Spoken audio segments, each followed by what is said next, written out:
Live button has been pushed. Oh my gosh. Hello, everyone.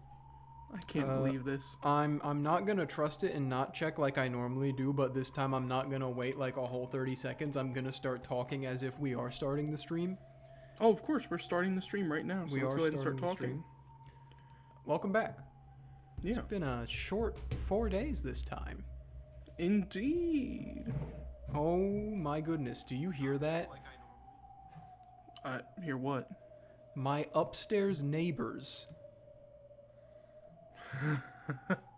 I don't hear anything. Okay, but, that's good. Welcome to the world. Hear it. So I have just, the like, wall threw a box ones. on the ground or something. I don't know. You have the ceiling ones. Yes. Okay, we both do sound good, but yeah, no. I don't. Well, I do have a side neighbor, but he has like never made noise ever. But my upstairs neighbors, they're okay during the night. They don't keep me awake, but during the day, they're. It's like they're constantly like moving things. I don't know what they're doing up there. Is your place pet friendly by chance? Yes. Do you think maybe that might be it? They might have pets. I'm not sure. Because we had a problem like that downstairs where we constantly heard stuff, and we're almost certain it was like a dog. Because it was all hours of the day, but not at night. That might be it. I haven't thought about that. But anyway. Yeah. We're back. We're here. Last time was really depressing. Horribly depressing, in fact. All the way around. Did you cry yourself to sleep? I didn't get to tell you, but not the night after we played it, but that Monday night, I was getting ready to go to bed. And, like, for some reason, I don't remember why, but I just thought, like, in my head, man, Rosa makes me angry. And then I was upset for the rest of the night because I couldn't get it out of my head. I don't know why, but just like one offhand thought ruined the rest of my night. It was horrible. True. Oh, yeah. I don't. And you know what? She's still best girl. No, I'm kidding. I'm kidding. Some people think so. I don't know. It's so hard. It's so hard with her. After that, I don't know. She might be in like Kraus territory for me now, where it's like, okay, I understand that you're a human being and sometimes can do nice things, but I still think your overall character is pretty poor. Yeah. See, for her, especially, I think with her the most, she represents the it's over, we're back. It's so over, we're so back. But yeah. Because I know all of them are pretty bad, but now, that little stunt she pulled last episode, Rudolph's on top for me now. They're no longer staying tied. in top. Rudolph is best parent in the Umineko, which isn't saying a lot, but out of all of them, he is now my favorite as in terms of being a good parent. Yeah. I'm trying to think. And let's not discredit that Ange also had to go through some very sad stuff as well. True, Ange had to go through some awful, awful stuff. Partially realizing that maybe she's not even the real Ange anymore. Yeah, there was that with deciding like the fact that Bernkastel, in a sense, kind of lied to her a little bit. Kind of, she half-truthed her. Yeah. And then just the bullying that she went through. The whole flashbacks to being in school. And then she had a mental breakdown and killed all of her friends. Exactly. But it's okay because they can come back. Yeah. This feels bad. It was pretty horrible. Just last episode was just bad. Not bad. Like don't get me wrong. It was still cinema. It was, it was still cinema. Peak. But it was like that kind of peak where you're like, oh, this writing's so good.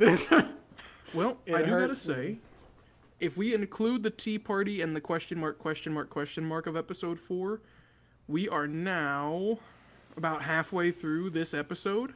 Okay. And we have yet to get a single murder. Right. Yep. So. Dang. Yeah. That's about it. So either the entire rest of the episode is going to be Rokenjima, or it's going to happen really quickly. It's...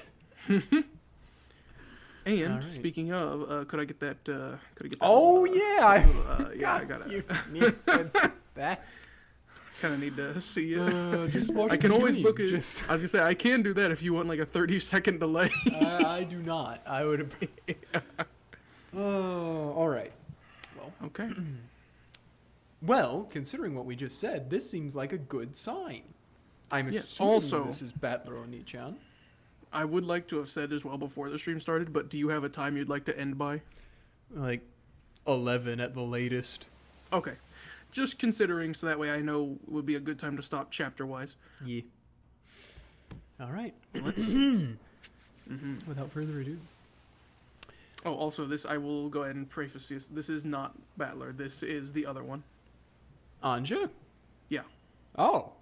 I know Oh, it has yeah, an because eye they're line. also going to... That's right. They're also going to Rokenjima 10 years later.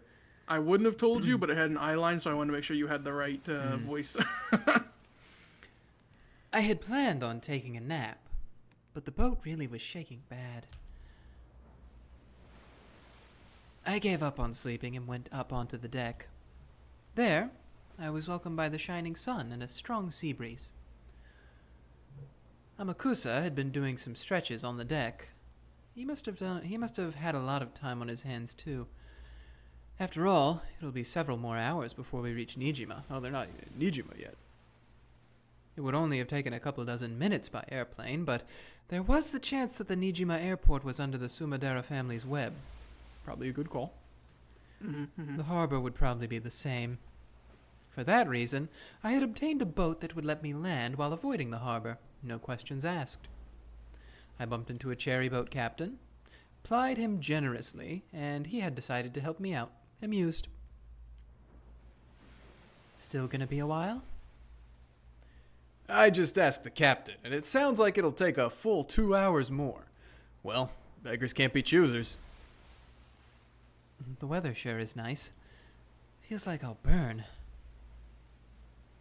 Going to read on the deck? You'll damage your book.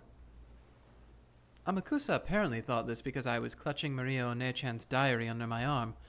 I'd been reading it half asleep, which was why I'd come back up still clutching it. How's it going? Think you'll be able to find the truth of the Rokenjima from Maria-san's diary? Who knows? No matter how much I investigate what happened on that island, it won't make for anything more than a theory. There's no truth written in the message or the bottle... Excuse me. There's no truth written in the message bottle or One-chan's diary. Just a fairy tale with a witch walking around. I was about to say, I read it as or One-chan's bottle, and I was like, huh? When did this Her happen? I'm... stuck. Looks like you've got nothing to look forward to except questioning those involved on Nijima. I imagine the witch hunters have showered them with questions over and over, so I'm pretty sure I won't find any new facts. So even though your hopes are that low, you're willing to spend a half-day trip on a boat to go to Nijima anyway? Talk about fickle. It's like a journey of self-satisfaction, so that I can say I investigated. I'm not so naive as to seriously think that the truth of 12 years ago will be revealed. And when you're done with your self-satisfaction trip, what do you do next? Who knows? I haven't thought about it. I'll go to Nijima, ask some people who were involved. Then, after going to Rokenjima in the end and leaving some flowers, my journey will be over. Several days have already passed since this journey began. After being told by Bernkastel on the roof of that building to search for the truth of 12 years ago, I'd left on a journey like trying to grasp a cloud. At the time, I felt as though I'd experienced something mystical, and had the feeling that I might be able to grasp some kind of miracle at the end of this journey. But after several days passed, my excitement died down. On that day, when I stood on the roof of that skyscraper, my heart was completely cornered and dead. So I'd wanted from the bottom of my heart to be released from the cage of my body and rise into the sky, and had crossed the fence in order to die. Maybe experiencing the desire to die and actually stepping forwards, throwing my own body down, caused some kind of mystical experience inside my head, making me think I had received a message from a witch. The excitement from my jump lessened over time, and the more I came back to my senses, the more this journey lost its meaning. But I didn't even consider suspending this journey just because of that. If I stop this journey, it'll mean acknowledging that the message from the witch was an illusion, and I felt as though that meant throwing away the promise the witch made, and any chance that someone from my family might come back. So, because it was hard to believe that those events were an illusion, I've continued on my journey. I don't seriously believe that this journey will change anything. It's even up to me when the journey ends. It's up to me to choose where the final destination is. In the end, this journey is only for my self-satisfaction.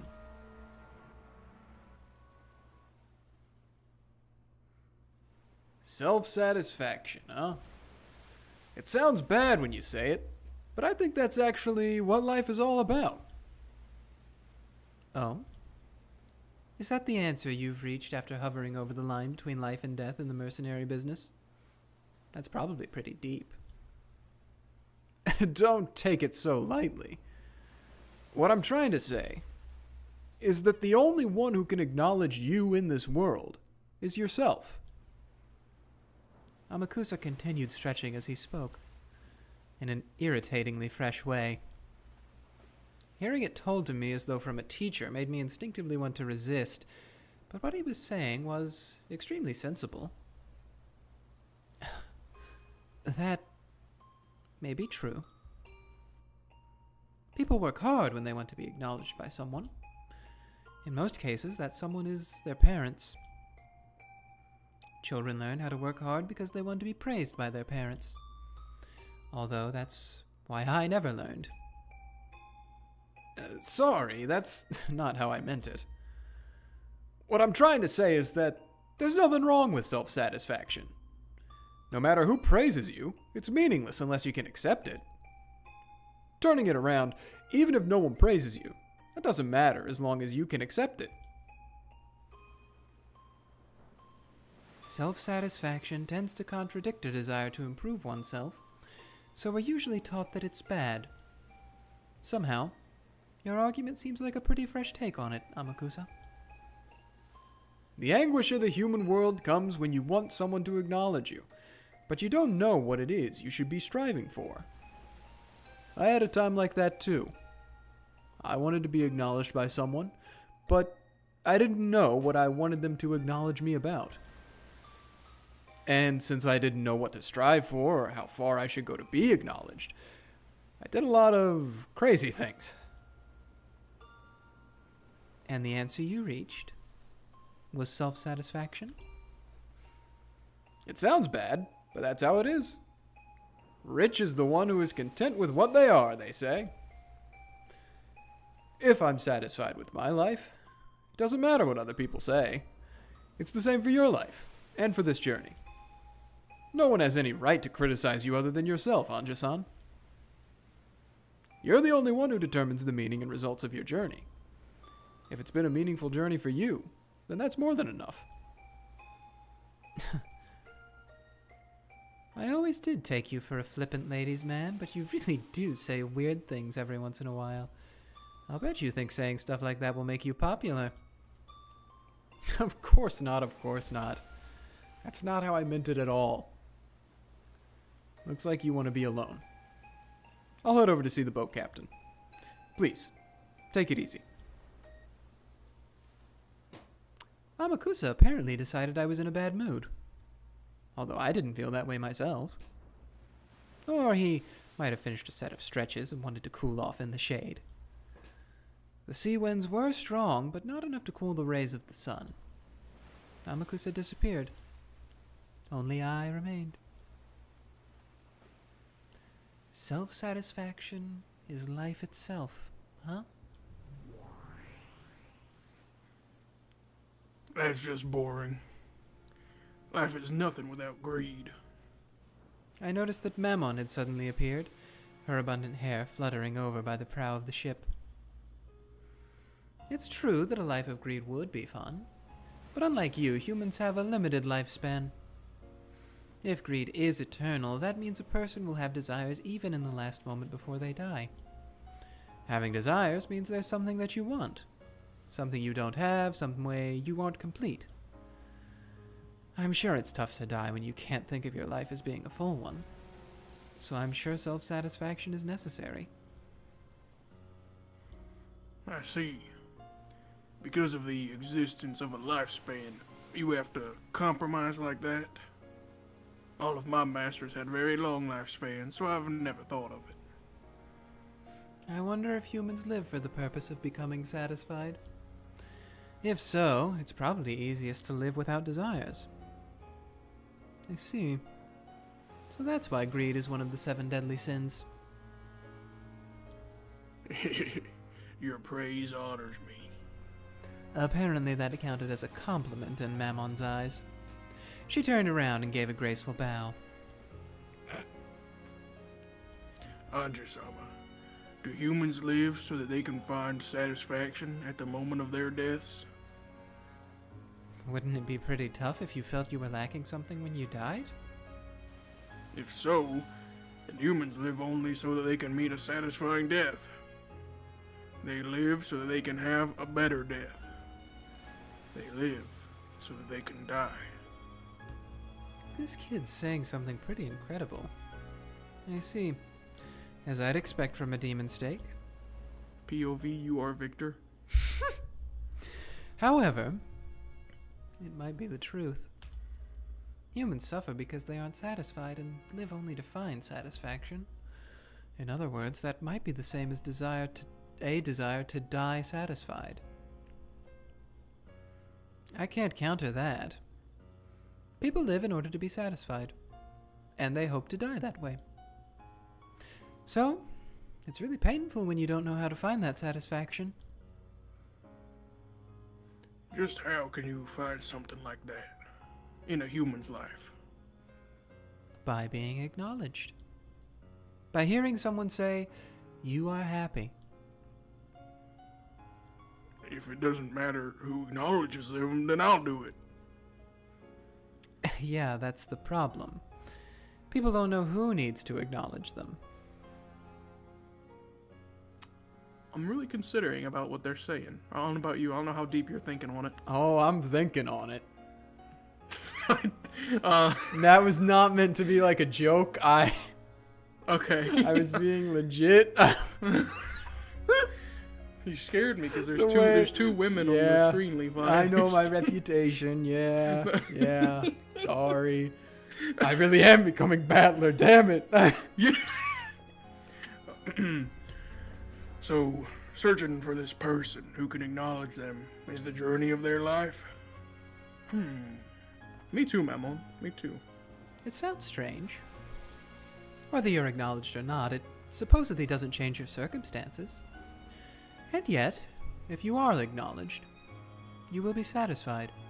While if you aren't, then you won't. It's almost like the blue bird. Because you can't notice the blue bird even though it's already in the cage, you have to go out on a journey searching everywhere. What the heck? Human lives sure are stupid. That's right. Amakusa said something really good. Rich is the one who is content with what they are, was it? I don't know where that proverb came from, but it's deep. Basically, if you can't find enough satisfaction unless someone else acknowledges you, that's the same as not acknowledging yourself. The ultimate in self-fulfillment is acknowledging yourself. That's right. Because if you can know that you're fully satisfied, there's no need to be acknowledged by anyone. Just by taking notice of the small things, the human's foolish journey of life can be ended easily. You can spend the rest of your life playing and having a good time. Human's life is so ridiculous. Mammon's choice of words was bad, but it surely was the truth. If most of a human's life is a journey with the hopes that someone will acknowledge them, so that they can achieve a satisfied death, then when they realize that the person doing the acknowledging isn't someone else, but they themselves, that pointless journey can end. WWE fans are eating good on this one. I don't know if you're up to date with I'm WWE not lore. up to date with WWE lore. One of the main guys his thing is acknowledge me is what he always says. Okay. I don't know what's moved past that. I haven't watched it in a while. I only watch it with my dad. Humans who have ended that journey can probably spend the rest of their lives as they wish, with their heads held high. How noble, how praiseworthy would that be? You know, it seems Amakusa's on pretty bad terms with his parents. That makes sense. Any decent parents would want him to get the hell out of the trade he's in. Does that really matter, though? As long as it's fun for the person in question. Exactly. That's what it comes down to in the end. Criticism formed by the observations of other people doesn't matter. If your existence is firmly acknowledged by yourself, that's enough. If you can live with confidence in yourself, you'll surely be able to accept and be satisfied with any kind of lifestyle. I'm sure Amakusa will eventually eat a stray bullet on the battlefield and get seriously injured. He might even die. But I don't think he'd view that as something unfair. I'm sure he'd cackle about how that's also part of life. What a great way to live. I might fall for the guy. That's not what she said, but that's what I wanted to say. The pitiful humans who can't acknowledge themselves. Wander about searching for their whole lives, and without anything being accepted, they do nothing but grumble and die, while still unsatisfied. How pitiful. Compared to people whose lives drag on without any purpose, Amakusa is more likely to eventually die by the roadside, but I think he's much more noble for living his life with his head held high. Aren't the winners in life those who achieve enlightenment? If they can do that even a little sooner, they'll be able to live that much more of their life effectively. With Mammon's words, I finally accepted a certain fact. In the past, I've called that girl unusual, a little strange. However, that wasn't true. All she did was keep her head held high and finish that journey faster than anyone else. Maybe that's what made Mariage-chan so amazing. When she was at the age where she might or might not enter the first year of elementary school, she had already reached that point. For people like us, looking at her life from the outside, it wasn't something we'd call blessed. But even though days like that were engraved in her diary, they always finished up by saying that it was a happy day. Even though the part of her mother that didn't love her daughter came and went, she believed that her mother loved her. The mother's love that didn't exist, she created herself, filling her world with love. Others might observe her as an unsatisfied, pitiful girl, but she herself acknowledged that she was satisfied. And so, she was happy that way. It's easy to observe that as something pitiable and sad, but to her, that was an outsider's opinion, so it didn't matter. Whether or not it was happy for her was the only important thing. It's just like how, when people who live in the city point to the lifestyles of those in rural areas and mourn their inconvenience and feel sympathy for them, it's really none of their business. If those who live there are satisfied with what they have, that's more than enough. So true.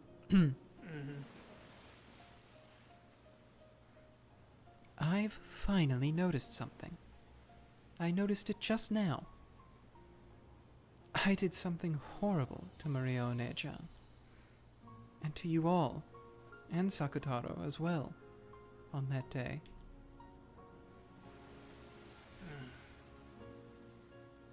Whether magic exists or not, that's not up to other people to decide. It's up to you yourself. Whether magic exists to Maria One-chan is a problem for Maria One-chan to decide, not me. And yet, when I was young on that day, I said it. By saying there was no way magic exists, I hurt her. The fact that magic doesn't exist in my eyes matters in my world. But denying it even in One-chan's world, for that reason, was totally misguided. Mariage Sorcière is the Witches' Alliance Maria One-chan created. I was invited into it and told to become a witch with them. Thinking it a new, interesting game, I went along with that for a while. But because of the cruelty of youth, I got tired of it halfway through, and I tore her pure heart apart with sharp words. At that time, we must have gotten into a huge fight. I forgot about it right away, but she couldn't forget about it. After all, to her, magic was a natural power that really existed, and she believed that she'd be able to share it with me. To Maria One-chan, magic is a power that can interpret the world as blessed. No, which can truly make everything blessed. She just wanted to share that with me too. The young me tore that feeling apart. So she closed herself up in a shell, assuming that she wouldn't be able to share her magic with anyone. If that's true, then Lady Maria's journey through life wasn't over after all. If she'd been able to accept herself, there'd be no need to collapse just because you denied her, Ange-sama. One-chan was young. She still hadn't reached a philosophical viewpoint like Amakusa. Yeah, now I understand. That's why the Witches' Alliance called Mariage Sorcière was necessary. An alliance where each acknowledges that the other is a witch. That's right, I'm pretty sure that was the first article in the agreement of Mariage Sorcière. Witches of the Alliance would acknowledge each other and respect each other. That's the deepest and only meaning of the Witches' Alliance. Maria One-chan wanted to share with me the secret laws to make the world happy, called magic. But I was young, and she was too. I hurt her with innocent cruelty. On that day, I said cruel things. To you all, and Sakutaro. I said there was no way you exist. How rude. We acknowledge that we exist ourselves. We're not like humans, with their souls half asleep. I think, therefore I am. Whether you acknowledge or deny magic, the existence of the magic called the Seven Stakes of Purgatory is a fact. As long as we acknowledge it ourselves, to borrow your words. It truly would be violence for another person like me to deny it. I'm sure that'd be like having your true mother yell, "I wish you had never been born." No, disappear. Even after being slammed by all those words, Maria One-chan's magic made her believe in her mother's love. Sakutaro, her magic friend, always encouraged her. He kept saying that her mother loved her, that she was coming home late because of her work, and that she would definitely bring back a present. Even after Maria learned that her mother's work wasn't really the cause, magic allowed her to continue believing. And by believing that her mother loved her, by acknowledging herself, she filled her world with love and peace and serenity, establishing it completely. What happened 12 years ago? What happened to my family?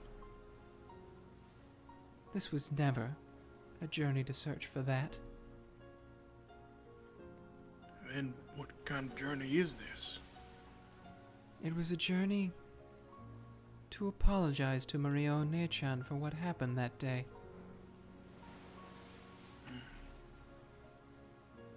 I don't know why, but that's what I think.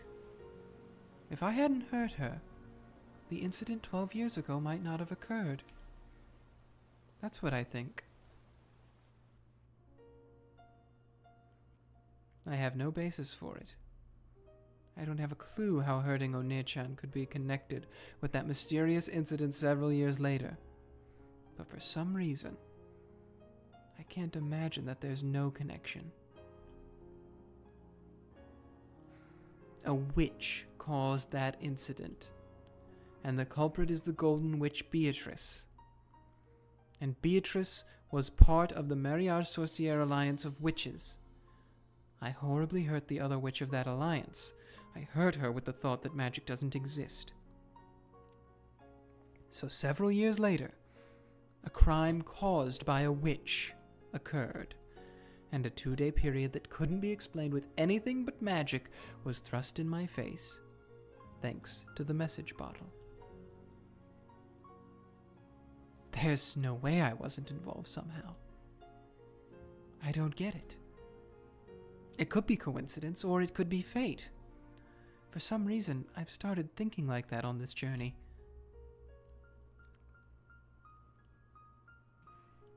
And what's your basis for it?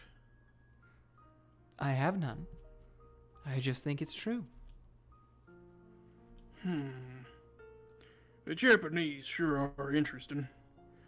Even when they're the victim, they feel as though they did something wrong and apologize for no reason. I could understand if you said, I hate Beatrice for stealing my family or something, but you really are weird, feeling guilty for no reason and apologizing. Of course I hate Beatrice. I couldn't continue this journey without that feeling. But it's okay to choose yet another purpose for this journey. There's nothing wrong with adding on a goal of apologizing for past sins, in addition to getting revenge on a witch for what happened 12 years ago. I can at least go to Rokenjima, apologize for my reckless remarks, and offer flowers.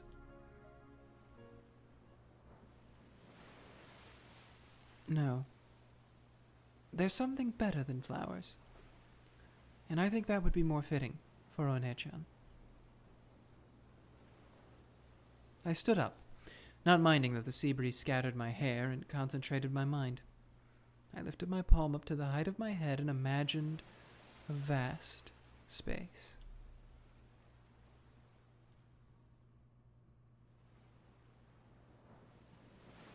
Ange-sama. Be quiet. Come, arise. I am the witch apprentice Ange Beatrice. I was excommunicated, but I was once a member of the same alliance, and you are the dearly Miss Furniture who played with me. Answer to my call. It was hard to tell in the middle of the day, but a faint blue light gathered around the palm of my hand. Then, Sakutaro's form was revived. It truly did bring back memories, that figure. His cute ears, his bright red muffler. It came off easily, so One-chan faithfully rewrapped it all the time, didn't she? Sakutaro, do you recognize us? Do you know who we are? Who are you? Mammon? Ange? With a sleepy face as though waking up from a long slumber, Sakutaro looked all around him as he spoke. It's been a long time, Sakutaro. This is just like the Avengers. I love you 3000. I'm pretty sure this is the first time I've summoned you with my own power. And now, I'm the only one who can summon you. I'm so confused as to how magic works, man. Yeah. I'm trying to connect all the dots, and We- they're not connected. They're... I think we did get an update when he was summoned. Oh, we did. True. He's wanna back take a because look at he's that? not dead anymore. No, he's just on this screen now. Maria Onechan's precious friend, very simple, warm, and kind, tends to say... Say it. Did Maria Onechan also have a habit of saying this long ago? Uryu. Uryu! Interesting. Okay, wait, I need to... The slowed down breaking sound is funny to me. Sakutaro, Maria's furniture. Also, Kenzo, Beatrice's furniture. Goldsmith. It doesn't say Kenzo. Oh, true. It doesn't say Kenzo. I don't know if we Goldsmith saw is this Kenzo's before. sorcerer name. His skill as a summoner is legendary for the current era. His summoning ability surpasses even Beatrice at times. However, he is very mismatched, excelling in some areas while fatally lacking as a sorcerer in others. Magic with enough power can reheat a cup of black tea. With enough power to reheat a cup of black tea may be beyond him, but he's capable of summoning demons with magic strong enough to boil the sea. The Dang. source of his magic is found in arithmetic miracles, and his magical compendium is unique. Later on, even Beatrice took note of this and rearranged her own compendium accordingly. Wow! Props to you, Kenzo. That's one of my favorite names from this for a sorcerer / witch. Goldsmith goes hard. Goldsmith does go hard. He who makes gold. So, Sakutaro, Maria's furniture. Maria Ange's furniture? Maybe. Does have the same yellow line. Oh, what does that mean, though? What does that mean? What are the dynamics of furniture? Why our furniture? Why our furniture? Why? Oh, it makes my head hurt, Umineko. You silly little visual novel. Ooh, you make me Meanwhile, angry. the professor is just over there in the corner by himself entirely. No lines drawn to him. He has no connections to anyone. Okay, so blood connection, business connection, Oh, true. I didn't even notice that. business connection, Gotta be furniture. Something like that. Gold is furniture. This is And all that's why blood. These are all red, business. except for the servants. Yeah. Or work, I guess. you Nanjo could say, also work wasn't connected relationship. to anybody. In this one, I just noticed, though, Sakutaro is not gold. He's blue. Because he's not. He's not Maria's furniture. Well, he's not Maria's creation at the very least. True. But Beatrice said he was Maria's furniture. Did I get lied to? Did she say he was her furniture, or say that like she made furniture out of him, or something specific Oh, like I don't that? remember the exact quote. I don't either. Ah. But it could have just been, like, not complete information anyways. I don't remember saying it in red, so... Also true. So, And if you notice, also the 7 stakes are also there. yeah, Under they're the yellow, of Ange's course. furniture, yeah. So, is this... Because the one who was in the witch's, like, tea party place where Battler and all of them are, that Ange was the one who was like, I'm not the real Ange. I'm furniture. Chess piece. Chess piece. Yeah. I guess we can call that, like, the chessboard. Yeah. I can't remember if she was furniture or not, but point is, yeah. But my point being, she's the one who was like, I'm not the real Ange. Mm-hmm. So is this the real Ange? The one who's in 1998? And then, Maybe. for some reason, because Maria's dead, supposedly, She has brought her back as furniture, but why? And without knowing. What's the one thing that's in that all Sakutaro, Maria, and the Stakes have in common for Ange? This Ange. For this Ange? Mm-hmm. What do they all have in common? Mm-hmm. I mean...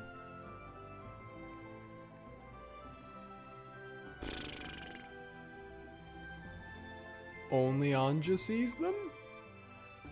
True. But how does she know about them? The book. Precisely.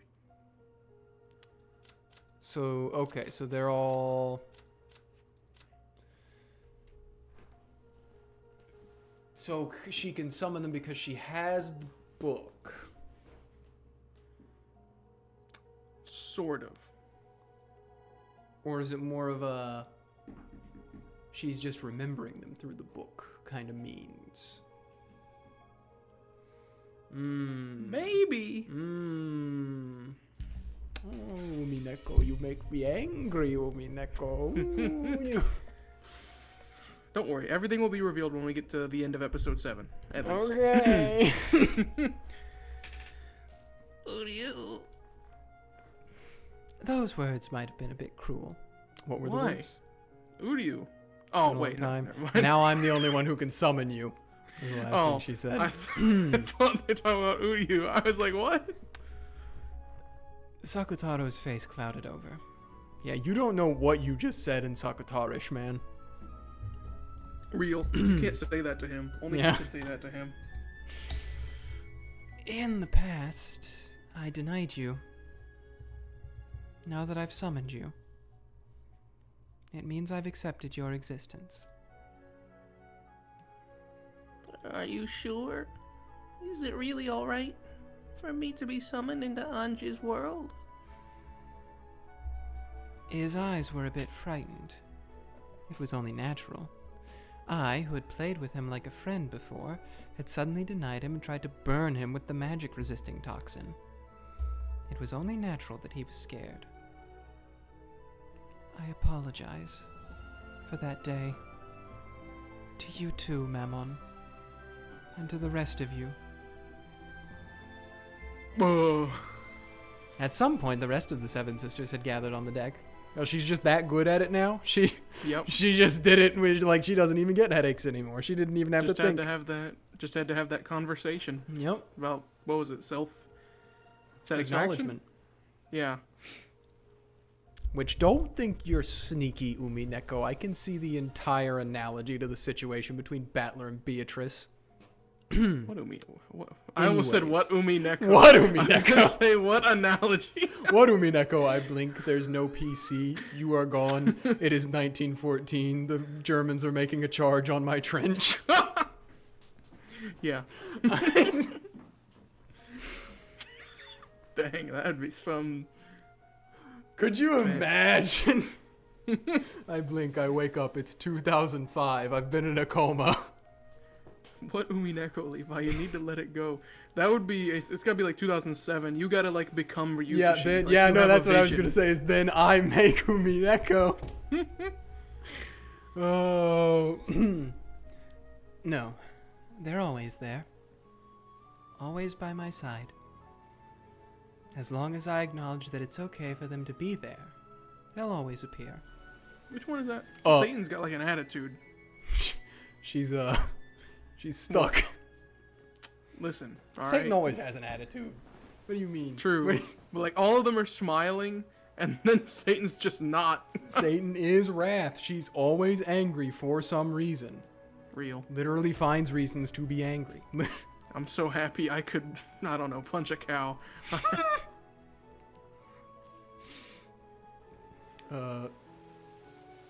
I was gonna make a joke, but I have decided not to. Okay. Bro looked at the camera and was like, Yeah.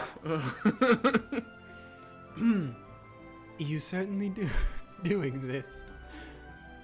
Lucifer, and Leviathan, and Satan, and Belphegor, and Mammon. and Beelzebub, and Asmodeus. And Sakutaro, too. What a lineup. Are you sure? You're one challenging Beatrice-sama, Ange-sama. Is it okay for one in a position of denying witches to acknowledge us? What would be the 8th deadly sin that Sakutaro would represent? Cute. Don't say it. Don't. Audio. He is not. As to whether magic exists or not in my world, sorry, but let me put that on hold. It's not like I myself acknowledge the existence of magic. But then, doesn't that contradict the fact that you're acknowledging us? It's because magic exists for people who believe, even if I don't. If someone believes, then magic will exist in the human world. What a funny little loophole you found, Ange. Mm-hmm. That fact won't change in the slightest whether I believe in magic or not. She can have her cake and eat it. Until This- Beatrice says something in red, and then she wakes up in the trench in 1914. Yes. And then This reminds me, when we first met Ange, when she was in the big scene at the end of episode 3, wasn't there a thing that was like she simultaneously controls magic and has complete Yeah. anti-magic toxin? Yep. It just makes sense. she is the anti-Beatrice tech. Mm-hmm. I've been saying it. She is, if the red truth is Beatrice's red sword, then Ange is, she's not Battler's gun, because we already got that, but she is some kind of weapon that he needed for this. Mm-hmm. The fact won't change in the slightest whether I believe in magic or not.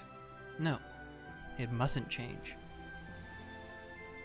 That person just had to hold their head up high and believe in their own magic. I acknowledge that. So it wouldn't be strange at all for all of you to exist. She's smiling. I know. Quite a play on words, but it's an interesting interpretation. What you're saying, Ange-sama, is probably a devil's proof. The devil's proof. Well, you see, Yeah, exactly. all of episode 1. Right? To prove the existence of demons, you just need to find one. She did it. She found the demons. But it's impossible to deny the existence of demons. What a lineup these three Yeah. are. What? And we're here. That means that whether Ange-sama believes in magic or not, our existence is unshakable. Ryu, the magic-resisting toxin is disappearing from Ange. You're right. Even though you're in a position of denying magic. Why? And that's probably because I learned what it means to respect and acknowledge. Amakusa the goat? True. Haha, you're learning and growing as a person.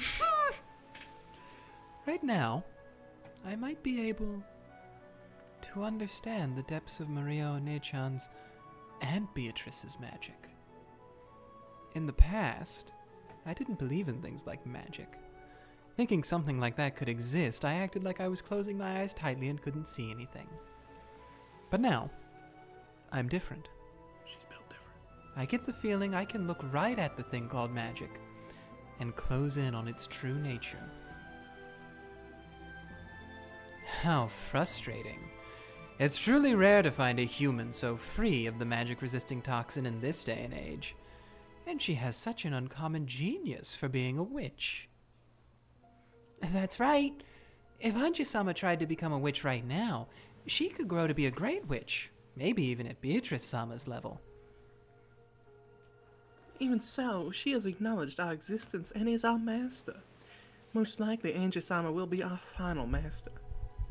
Let us think of this as our final service and apply ourselves to the fullest. Yeah.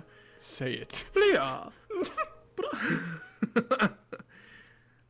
But but I just can't stand that Ange-sama still doesn't believe in magic herself.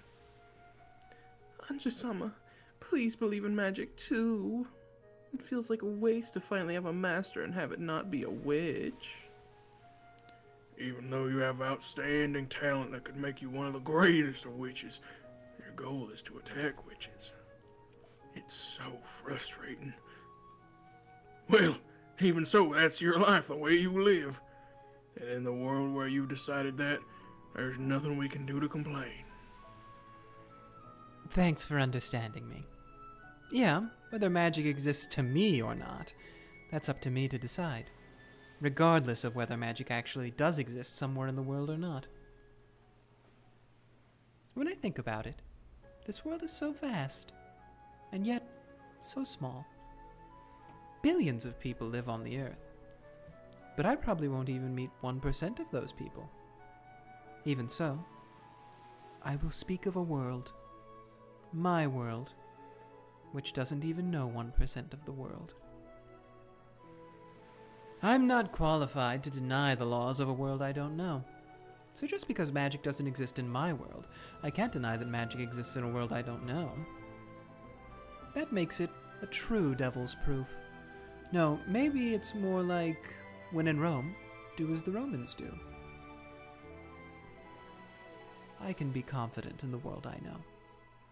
So even if that's denied by a complete stranger who doesn't know a thing about my world, that's nothing to worry about. And in the same way, I've got no right to deny a world I don't know, just because I don't know about it. Therefore, regardless of whether there's magic in my world or not, I can't deny the magic Maria One-chan taught me. Who knew? After all, even if you've never seen it, magic exists. Yes, that's why, as I've already said, you friends of the Witches' Alliance, Mariage Sorcière, can't be denied by me or anyone else. I proclaim that most important part again. Even though the sea breeze and the crashing of the waves were noisy, it was a time of silence. Both Sakutaro and the Seven Sisters of Purgatory reflected upon my words. And probably, I did too. Does magic exist? Do witches exist? While ignoring what the answer would be for my own world, I acknowledged their existence. That contradiction was what I'd proclaimed so boldly. Thank you, Ange. If you'll acknowledge that much, can't you acknowledge witches too? No, that was a foolish question. You already have a clear answer to it. Sorry. Though, I do acknowledge that witches might exist somewhere in this world. But that doesn't shake my world. You won't acknowledge witches or magic. You'll definitely expose the truth of Rokenjima. Right? Yes. That's my world. Rise up! Even if a real witch exists, I won't acknowledge it in my world. No matter how much that witch tries to convince me. Jump cut? No. Jump cut to Beatrice frantically trying to convince her. Your position is to attack witches, Ange-sama. And I understand well that you haven't the slightest wavering in that feeling. We are your furniture, the Seven Sisters of Purgatory. We will always be by your side. We'll always be waiting for the day that we can be useful. Although, since you don't believe in magic, we can never be anything more than people to talk to. That's enough for now. We've been left room to exist. For that alone, we should thank and acknowledge Ange-sama. In short, all of us. We're all together again. With you. Kya, Sakutaro, let me squeeze you. When Sakutaro was overcome with emotion and tears came to his eyes, the Seven Sisters closed in and mobbed him. Hey, keep Beelzebub away, alright? She's got a knife. It should have been me! Oh. They were also celebrating a long-missed reunion. if their existence is permitted, they're definitely capable of existing here. No. Even if I don't permit it, they can exist. Because I acknowledged them. They showed their reunion's joy to me as well. Double period? I would be so happy if we could find people that cosplay all 7 stakes. Like, if we could get a whole crew of 7 Can you of the imagine stakes. how hard it would be to get a group of 7 to I cosplay the heard 7 sisters? I heard way back when I met that Shannon cosplayer, she mentioned that she met a troop of the 7 sisters once when she was just getting coffee. Dang. I know. As I watched over that scene, I reflected over what this journey of mine meant.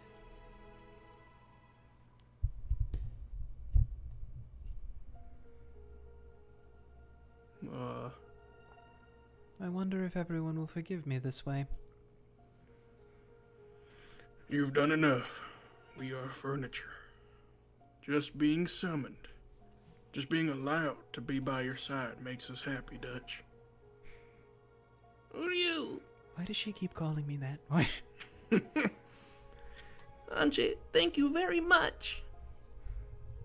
Come to think of it, why was I able to summon Sakutaro? And no, it's the other way around. Why wasn't One-chan able to summon Sakutaro? Maria One-chan had despaired, thinking that Sakutaro had died, which meant she hadn't been able to summon him like this anymore. Because she believed that he was dead. Oh, shit. Wait, I got it now. You got it? Maria, because of what happened, the whole... Oh my god, wait. Okay, now oh my god, now I'm getting into like territory of like, was Beatrice made by Maria? Because I'm thinking about it now, right? Mm-hmm. And if Maria, who's a little kid, and she loves Rosa, and she believes at least, that Rosa made Sakutaro, and she has this belief in her head, Rosa destroyed him. She comes up with this explanation that because Rosa destroyed him, he can't be resummoned. Because that's what she believes. So that's how it works. You're definitely on the right path. Okay. But don't forget, there are times where Maria explains that Beatrice teaches her stuff. Yes. So I don't That's think gotta come I don't from think somewhere. that, see, that's I think the weakest part of what I was thinking just now is I don't quite understand the Beatrice relationship just yet. But Beatrice is supposedly beholden to what Maria thinks because she told Maria that. But Beatrice teaches her stuff. And why would Beatrice have told her that? Why would Beatrice have told her that? Now you can fully appreciate that meme I sent you. Sorry, Burn Castell, I don't think you count as an emotion. This is bullshit. You guys let Mammon in. Greeting out is an important part of someone's life. How about you read a book? Just the insult, how about you go read a book, is so funny to me. Yeah. Okay, anyway, sorry, my little brain blast is done True, now. Jimmy Neutron over here. Maria One-chan had despaired, thinking that Sakutaro had died, which meant she hadn't been able to summon him like this anymore. In the past, One-chan said it was more advantageous in a summoning to have a vessel. However, a vessel is like training wheels, and it shouldn't be absolutely necessary. In other words, even if the stuffed animal lion that was Sakutaro's vessel didn't exist, it should have been possible to summon him. No, when you put it like that, it's even a little doubtful whether summoned things can be limited by life and death. Moreover, Sakutaro should have been an especially important friend to Maria One-chan. She should have been able to strive hard to summon him one more time. It certainly was sad that the original stuffed animal vessel had been torn apart, but why did he die and become impossible to summon again?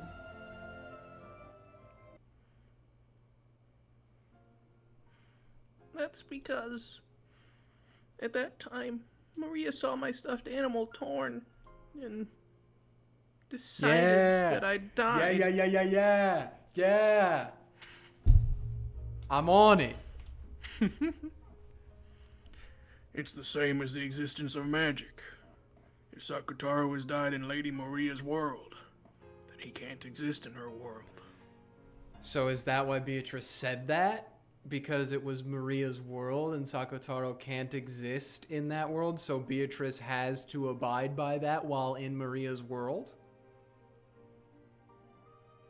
That's rhetorical. You don't have to answer that. Would you? The shock of having her beloved stuffed animal torn apart had left a wound in her heart so serious enough to prevent her from summoning her irreplaceable see his little close toe? friend. His little toe? Yeah, you see how his foot barely sticks out of the text box down there? Yeah. Freaks me out. Anyway, continue. Well, the other one sticks out just a little bit too, but even less. Yeah, I don't know. That one I can deal with, but the other one, I'm not a fan of it. Okay. In Maria One-chan's eyes, Sakutaro died. So even if Sakutaro can exist like this to me, he cannot exist before her. I was always with Maria. When Maria cried, I was always right beside her, telling her not to cry. But my form, my voice, nothing of me will reach Maria now. Sakutaro hung his head, looking sad. After that incident, the nature of Mariage Sorcière rapidly began to change. Before then, the alliance was a peaceful thing. But after that incident, it grew full of shadier things, focusing on how to curse people you hate. One-chan's diary began to show a clear change. A diary is a mirror that reflects one's heart as it is. It probably showed the personality called... Yeah, that is what it says. It probably showed the personality called Maria die and be reborn as the evil witch personality, Maria. When she buried that diary in hatred and sadness, her heart surely wasn't satisfied. Because it wasn't satisfied, she had to bury it with hatred and sadness. And while still unsatisfied, she met with death. I wonder if her unsatisfied soul has a hole opened in its chest from sadness even now, and continually wanders dripping tears down and calling Sakutaro's name. Why would you wonder that? That's awful. What? Yeah. Let's just say hypothetically she was incredibly depressed. One-chan needs you. You... What can I do to revive you in Maria One-chan's world? If I can learn that method, I'll be able to save One-chan. Make her believe that you did become a witch of revival. In which case it would be possible for you to revive anyone. Right? That's the method of atonement I've been given.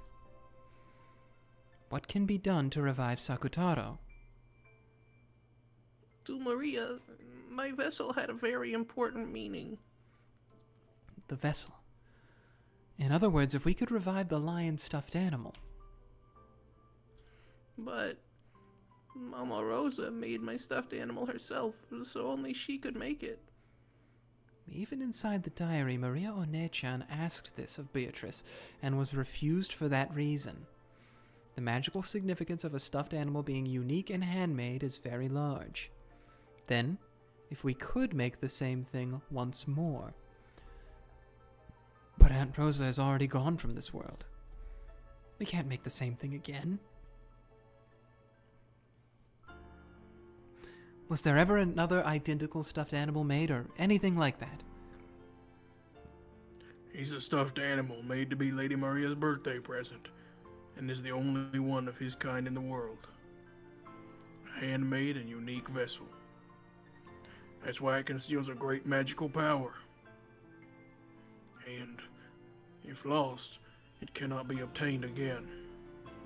It won't revive. Would you?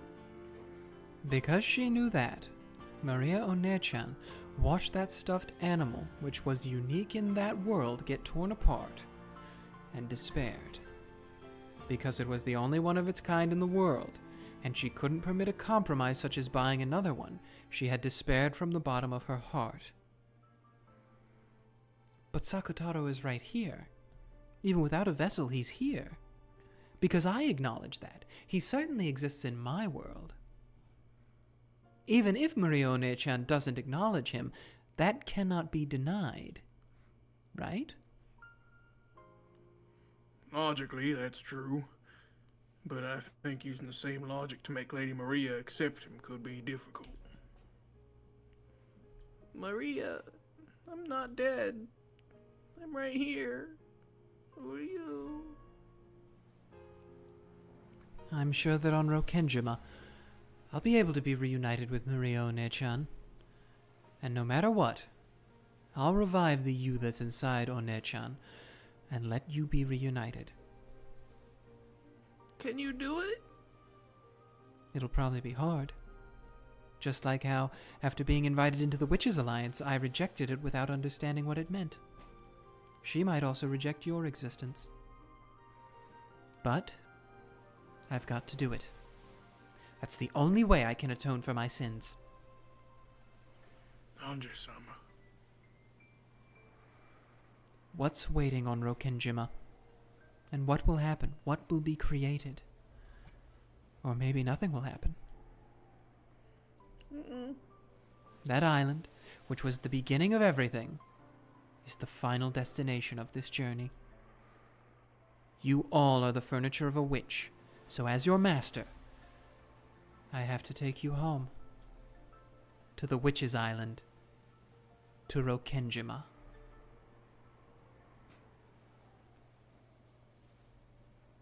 Roll the intro? Oh. Even though the rays of the sun had been so strong, at some point clouds had started to hang down. Oh no, another typhoon! Mm-hmm. This is the exact 12-year anniversary, so you're in typhoon season again. Yeah. The spray that hit my cheek might not all have come from crashing waves. Ange-san, looks like we're gonna get a bit of a shower. Maybe you better go below deck. Amakusa called out to me with an expression that said, "Oh, you're still here?" When I looked up, I saw that the island's silhouette had gotten much larger. We might reach land very soon. I remember that the weather report had mentioned scattered rains. The sky wasn't dark enough for rain clouds. Really? Looks dark I enough was to gonna me. say, it looks pretty bad. It'll probably be just for a short time. That is you're just setting it up, aren't you? Mm-hmm. Oh no, we're also on Rokenjima and suddenly get trapped here by a storm as well. Who could have foreseen this happening? But thankfully there won't be 18 people because it's not like she has several people chasing her to the same location. Even though the rain was light enough not to be a pain, having rain start to fall as we approached the island felt like some kind of fate. It was raining on October 4th, 1986 as well. Okay, now I know you're literally you're not even trying to conceal this from me anymore, Umineko.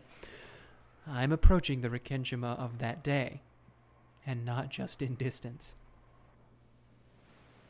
I went back down with Amakusa. He was carrying what looked to be a really large and heavy golf bag. Is man's armed? Well, of course he has arms. Thanks. It was something Amakusa had brought back with him on a day when we'd split up. I didn't inquire as to its contents, but it was hard to imagine they were anything peaceful.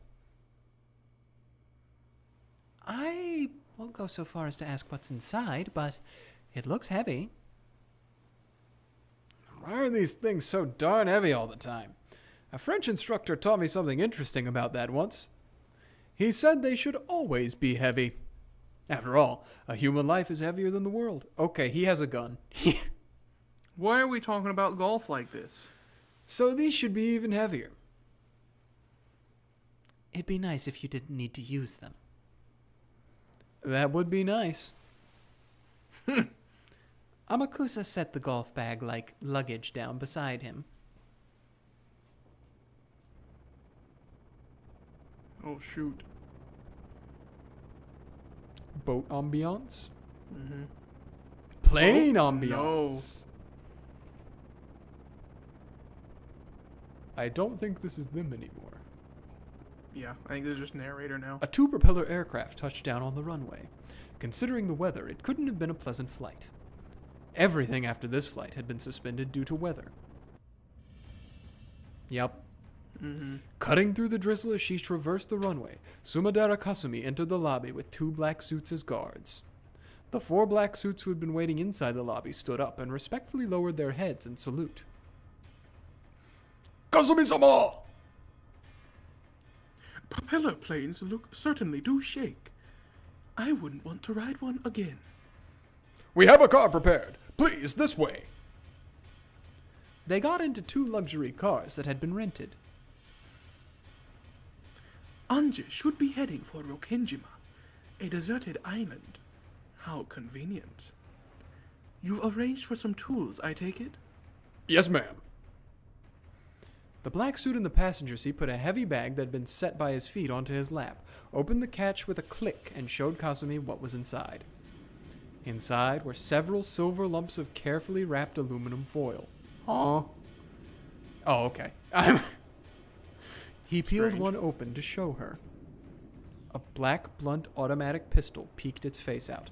I mean, I'm pretty sure it's illegal to have firearms in Japan, so that It makes is. sense. Yeah. I'm trying to figure out what the aluminum thing is for. Would that help with metal detectors, maybe? Maybe? But also, wouldn't this still be a little bit before metal detectors were huge? Probably before they were huge, yeah. I mean, even when metal detectors were common in the late 90s, they didn't have them everywhere. That was pretty much a post 9/11 thing. Yeah, that's what I was thinking. The time didn't move at all. Mm-mm. I love that music. It's so crazy. Oh my gosh, we're first finally day. back. October 4th, 1986. Okay, my hope is to get through this chapter. I will tell you the chapter we just finished was called To the Island of the Witch. The Island of the Witch. All right. Okay, let's do it. It was already approaching 10 o'clock at night. By now, the typhoon had wrapped itself around Rokenjima. Even the rose garden that had looked so beautiful midday was beaten down upon by the fierce winds and resisted with all its might, undulating and trying to keep the flowers from blowing away. In that rose garden was Shannon in the lead, Battler holding up an umbrella, Jessica and George carrying the sleeping Maria on his back, all heading to the guest house. My boy, it's been so long. It's been so long, I know, especially on the game board. We can at least make it to the guest house from here. Shannon-chan, it's fine. You should go back and rest. Don't worry. Seeing you off is also part of my duty. The family conference is going on inside, and Mom and Genji-san are probably getting stressed. If we keep you, they'll misunderstand and think you were being lazy. That's right. Just graciously accepting our offer might be the best way to avoid burdening people. Thank you, Shannon. Not at all. Certainly, as Milady has said, it is very tense inside the mansion today. Therefore, coming with all of you allowed me a breath of fresh air, and I've been able to relax a bit. We're gonna see him. I forgot. It's been like three streams, but Kenzo's gonna come downstairs. He's coming back out of retirement. The family conference, huh? They went to all the trouble of chasing us kids out, so they're probably talking about something shady. Probably. I'm sure there's nothing we can do to help out. Just trying to stay out of their way is probably the best way for us to be useful. I'm sure it's all just money, money, money. Even though they act like they're so rich most of the time, when it gets tough, they all start getting pushy. Why don't they just be graceful and split it evenly between everyone? That'd be awesome.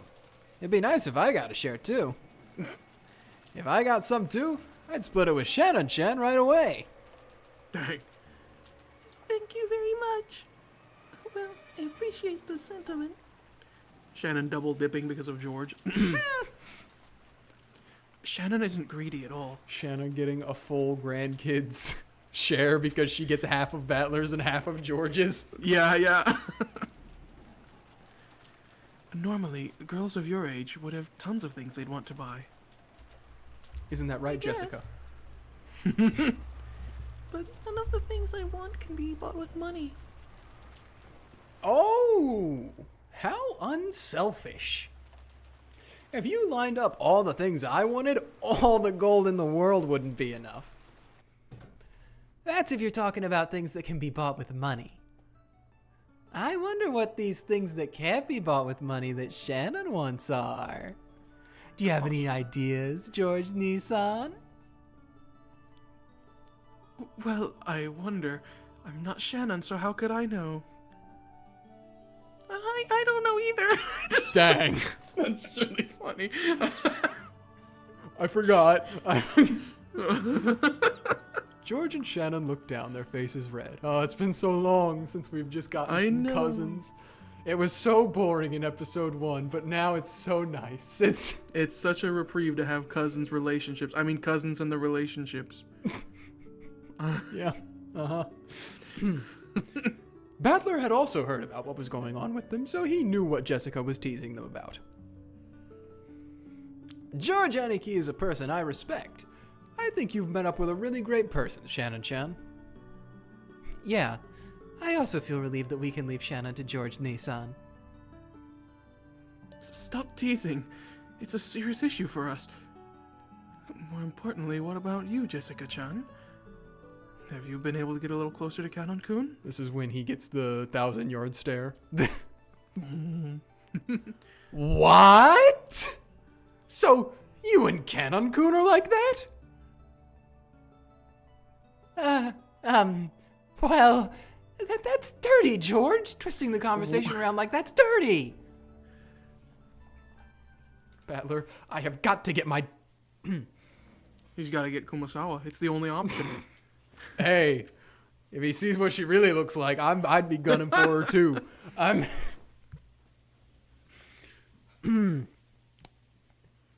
Nah, he's already got a slave driver.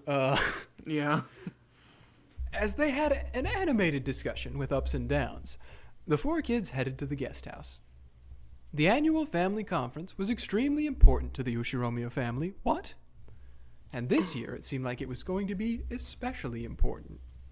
Apparently, the family head Kinzo was personally going to be making a very serious announcement. You're all fired. True. And everyone other than the adults had been strictly ordered to leave. Kinzo's going to get the beaten stick out. Mm-hmm. Battler hadn't attended the family conference in 6 years, so he didn't really notice.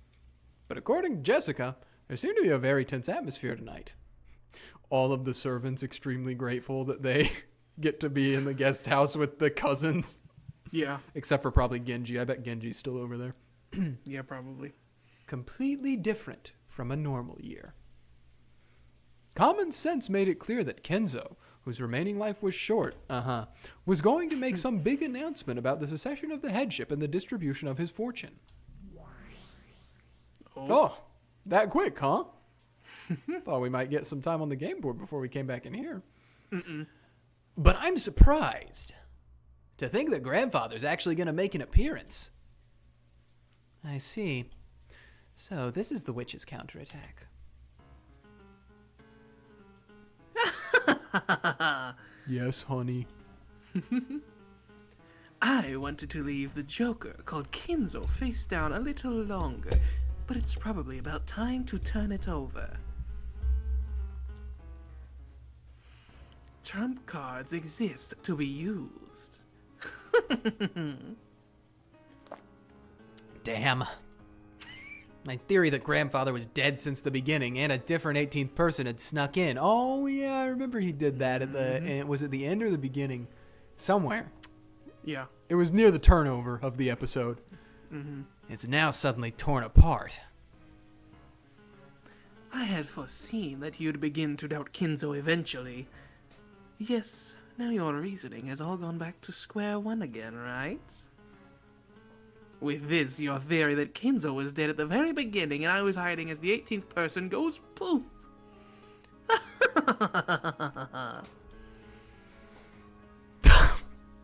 Dang. Fuck. But no way I'll lose heart. Even though I willingly say that word a lot, it still is because how little he says it, right? I know. It hits exactly. different when I read it from him. I said it a long time ago, but because Umineko sparingly uses it or uses it according to characters, it has much more weight to it. Yep.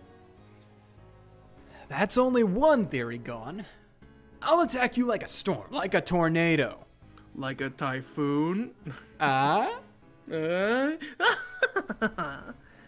I'd have it no other way. Even the first twilight has not yet begun. They've made up. They're happy again. Mm-hmm. It is far too early to give up. We haven't seen them just normal like this since episode 2. Yeah, I was about to say it's been since episode. All of episode 3 was fakeatrice the entire time. So That's right. And it's not like it was denied with the Red Truth. At this point in time, Battler's theory hasn't been defeated. that's right. She was coaching him on how to use it against her. It's too early to say that you've won. Yeah, that's right. It's still too early for me to just swallow her story. Grandfather is supposed to finally appear, but there's a chance that they'll talk about how his health has gotten worse and he won't appear after all. Uncle Kraus might be trying desperately to hide the fact that Grandfather really is dead up until the last second. Ha! I see. You could also think of it that way. Do as you please. It will be resolved soon. Very soon.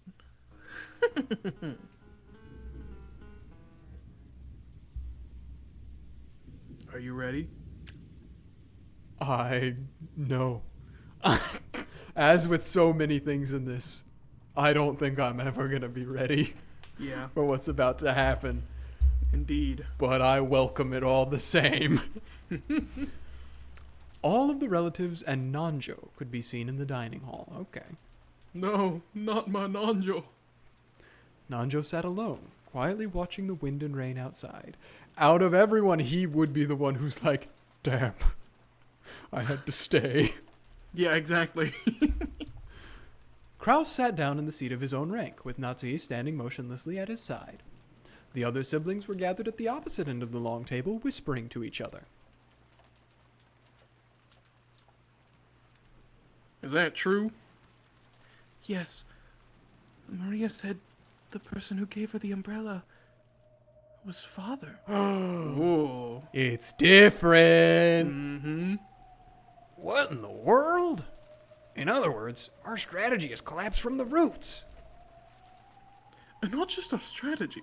Since father is healthy and has said that he'll make an announcement himself, our trivial bargaining with Nissan was completely pointless. Yep.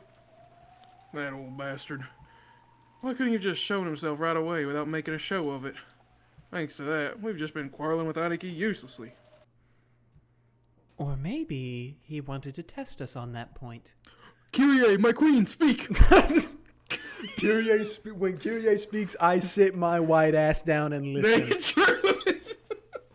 She speaks, we listen. Yeah. I might not be one to talk, since we aren't related by blood, but your father is very intelligent, correct?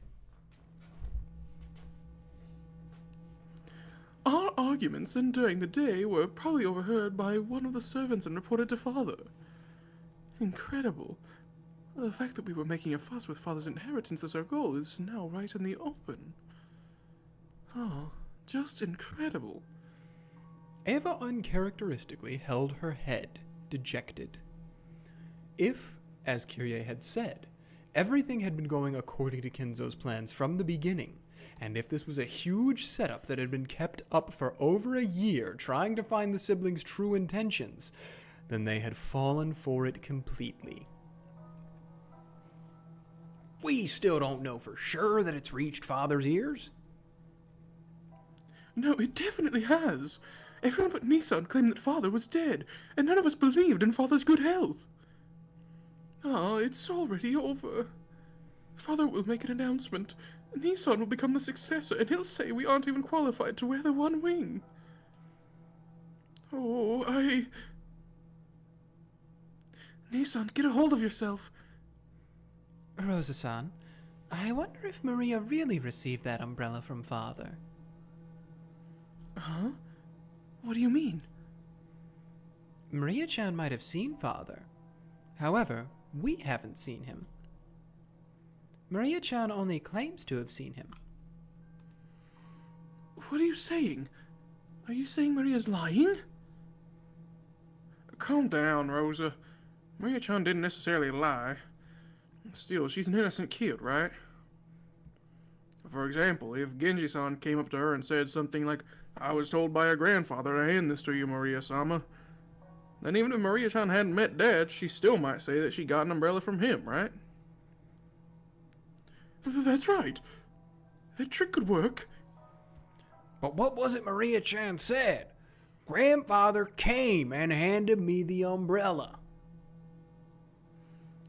Yes, that's what she said. She clearly said that she received an umbrella directly from Grandfather. Directly, huh? And we're stuck. They often say that bad thinking is no better than sleeping. If you think about it a bit, all of this about the umbrella is a trivial problem. Why's that? Couldn't Maria-chan have been bribed by Nissan to lie and say something that made it seem like Father was in good health? There is no evidence that Father actually handed the umbrella to her. Regardless of who Maria-chan received the umbrella from, assuming she was even given an umbrella in the first place, Father will appear very soon. Once Father's in front of us, the problem with the umbrella will be completely trivial. In other words, this is not the time to gossip about the umbrella issue. What do you mean this isn't the time? I see. I got it. What do you mean? This is probably what Kyrie-san's saying. Father is supposed to come here very soon, but the chance still remains that he'll get mad again and won't show up, right? I see. It's true. Maybe Nissan just said Father was going to appear at random in a desperate bid to buy time against our investigation. Father really is dead already, and Nissan is still lying and saying he's healthy. Kraus and Nazi just watching all of them like, they're so dead. In short, if Father appears, then no schemes will be effective. There's no need to even think about that case. We're fish on the chopping board. We'd have no choice but to leave fate to the heavens and negotiate directly with Father. That means we'd have no choice but to let him clobber us with his fist, then prostrate ourselves and beg for money. But on the other hand, if Father doesn't appear, then our primary strategy isn't hampered in the least. I see. In short, no matter which way it goes, there's absolutely no need to get flustered now. That's it. If Father shows up, we just have to carry out the normal family conference. If he doesn't, we just have to keep on investigating Kraus-san. We can't let him talk his way out of it. Like if he says Father's mood has suddenly gotten worse. It seems what we really should be trying to figure out is what scheme Nissan is going to try and trick us with. The way he just doesn't know how to give up is something I know better than anyone. If Father is well, we'll prostrate ourselves and beg for money. If it's a farce of Kraus-san's, then we'll continue our ugly sibling fight. It sounds like this year's family conference is going to be just wonderful. Yep. You know, I just realized I'm honestly shocked Rosa didn't leave Maria at home and was like, sorry, I'm working late. Yeah. Anyway. Well, the family would have suspected something then. True. Yeah, image is first. So, bad thinking is no better than sleeping, huh? It's almost 2200. Yeah, I know. I want to do it. Okay. Should we press anarchy? Rudolph and the rest looked at Kraus. He was sitting down firmly and looked like he was awaiting Kinzo's arrival with an air of composure. I didn't realize he was in the same dang room. That's why I said him and Natsuhi are just like staring at the siblings gossiping in the corner. True. And they're not saying like they're so dead, like with an air of smugness, like they're scared too. Like they couldn't tell if he was really composed or if he was scheming about how to tie together his lie. Dear. Calm yourself. We won't get anywhere by making a fuss after this. Let's leave it to Genji-san. It's almost 10 o'clock, isn't it? I'm taking that as Rudolph just wanted to use military time. That was the time that had been set for tonight's family conference to open. Dang, Kenzo's keeping him up late. And it was the time that the Ushiromiya family head needed to appear. I heard that if you're ever like in charge of a business meeting of some sort, you should go a little later than the time agreed upon to make people unnerved. But also that could be horrible bad advice. I just heard that once, and I wouldn't be surprised if one of these people is like trying to make it happen. I mean, if you're like up in the ranks, who's gonna get you in trouble for being like 10, 15 minutes late, right? Exactly. That's what people say. I'm not sure if it's actually sound or not. I've just heard that before. Right then, they heard the sound of footsteps approaching from the hall. I'm assuming he is actually going to show up and not be dead because Beatrice is trying to show that he is here. Well, let's see. There were multiple sets. Natsuhi raised her head, relieved. But because of the sound of a knock, her expression was filled with disappointment. Because Kinzo probably wouldn't have knocked. Please, excuse us. I have finished closing up the mansion for the night. It was Goda and Kumasawa. Unlike the powerful Goda, it was rare for Kumasawa with her old body to be forced to work this late, the powerful Goda chef. The much greater sorcerer than the might of Vergilia. Of course, Kraus also seemed to know that. Indeed. Good work. My apologies for making you work at such a time, Kumasawa-san. Oh, it's nothing. I may not look it, but staying up late is still one of my specialties. Oh.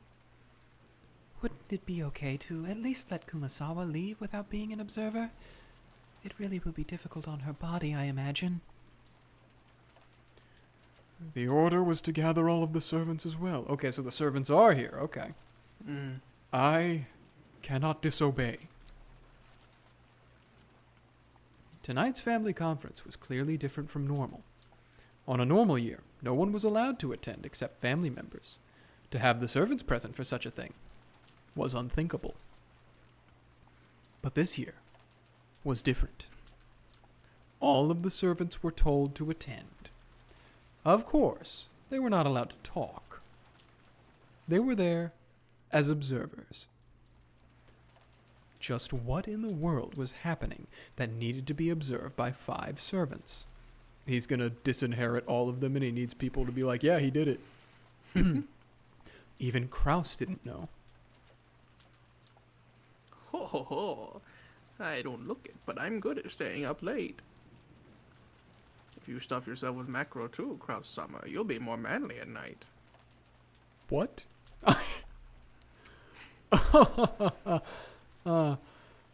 I see you're still in high spirits. I'm sure you'll be working in such high spirits until you're 100. Madam, forgive my arrogance, but I have prepared a light snack. I can serve it at any time, so feel free to order it. Thank you. You really are considerate. Please offer refills of coffee to the others. Certainly. After nodding, Goda took the pot towards the relatives gathered at the other end of the table. As he did, more footsteps approached from the hallway. It was a single set. And it was light. Goda. Not Goda. Genji. G names. Even before the knock, or Canon, because they always say Canon's quiet, they could imagine who it was. Oh! I was wrong on all counts. The only other one. Dang. Excuse me. I've taken the children to the guest house. Good work. Tonight is a special evening. Make sure you stay alert. Yes, certainly, madam. Genji had gone with Canon to meet Kenzo. There was still no sign of their return.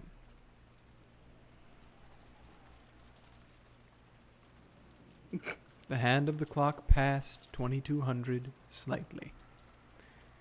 Once sure of that, Eva spoke to Kraus. She's doing that thing where if you're behind somebody at a traffic light and it turns green, you You immediately honk the second it turns green. That's what she's doing right now. 1 second has passed. Nissan, it's time. Are you still not going to start the family conference? The arrival of the guest of honor has been delayed. Wait a short while. How long? Sorry, but time's up. I won't have you saying father hasn't quite shown up yet over and over until dawn. Until dawn. How could I make a promise about the time father shows up? Why are you in such a rush? Why not drink some tea and calm down for now? Aniki, we're gathered here for a family conference, not a farce. We'll wait 30 more minutes. But if that doesn't work, you'll let us break into the study, okay? It's your funeral. True. Break into. Such an action would be quite lacking in respect for the head. Oh, right. Our apologies.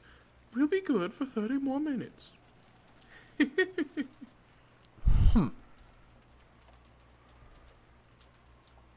look forward to seeing if you can keep that same smile up 30 minutes from now. So, you honestly believe that father is dead? I have no desire to discuss that now. We can wait until father comes here. There's absolutely no need for me to argue you down, Nissan. The Ushiromiya headship will be passed on to the proper person in the proper manner. No matter what you may scheme, you cannot resist. Of course, the same goes for me. What are you trying to say? And after bragging all these years about being the successor yourself. I'll turn your own words back on you. I have no desire to discuss that now. All that matters is for father to come here and proclaim it with his own mouth. There's absolutely no need for me to argue you down. Right? Kraus casually turned Ava's words back on her. Of course, that added oil to Ava's anger. But it didn't ignite. Because, in that instant, the sound of a very loud knock rang out. Genji. Both Genji and Canon were usually very reserved when they knocked. They wouldn't hit the door with such a violent strength. It was like a judge's gavel slamming down in a call for silence. So everyone went quiet. Bro, I'm gonna pee. I'm so excited. The door opened slightly, and Genji showed himself. Then, he spoke with a serious tone, different from his usual one. How do I change how I normally speak as him to serious? Be even seriouser. It wasn't the tone he used when carrying out his duties. It was the tone he used when speaking for Kenzo himself. So just by hearing Genji speak like that, the siblings were struck with a sudden tension. Take your seats, everyone. At those words, the dining hall was wrapped in total silence, and everyone hurriedly returned to their designated seats. I'm imagining it. It was as though students who had been bustling around just before homeroom had suddenly returned to their seats when the teacher came, and it might even have looked humorous. Okay, alright. But there was no way anyone would joke about it. Oh. Everyone sat in order, and Shannon, Goda, and Kumasawa stood up straight in a row by the wall. The head of the glorious Ushiromiya family, and Lord of Rokenjima, the island that sparkles gold, Lord Ushiromiya Kinzo, has arrived. Of the double doors that led to the dining hall, Genji opened the right door from the inside, and Kannon opened the left door from the outside.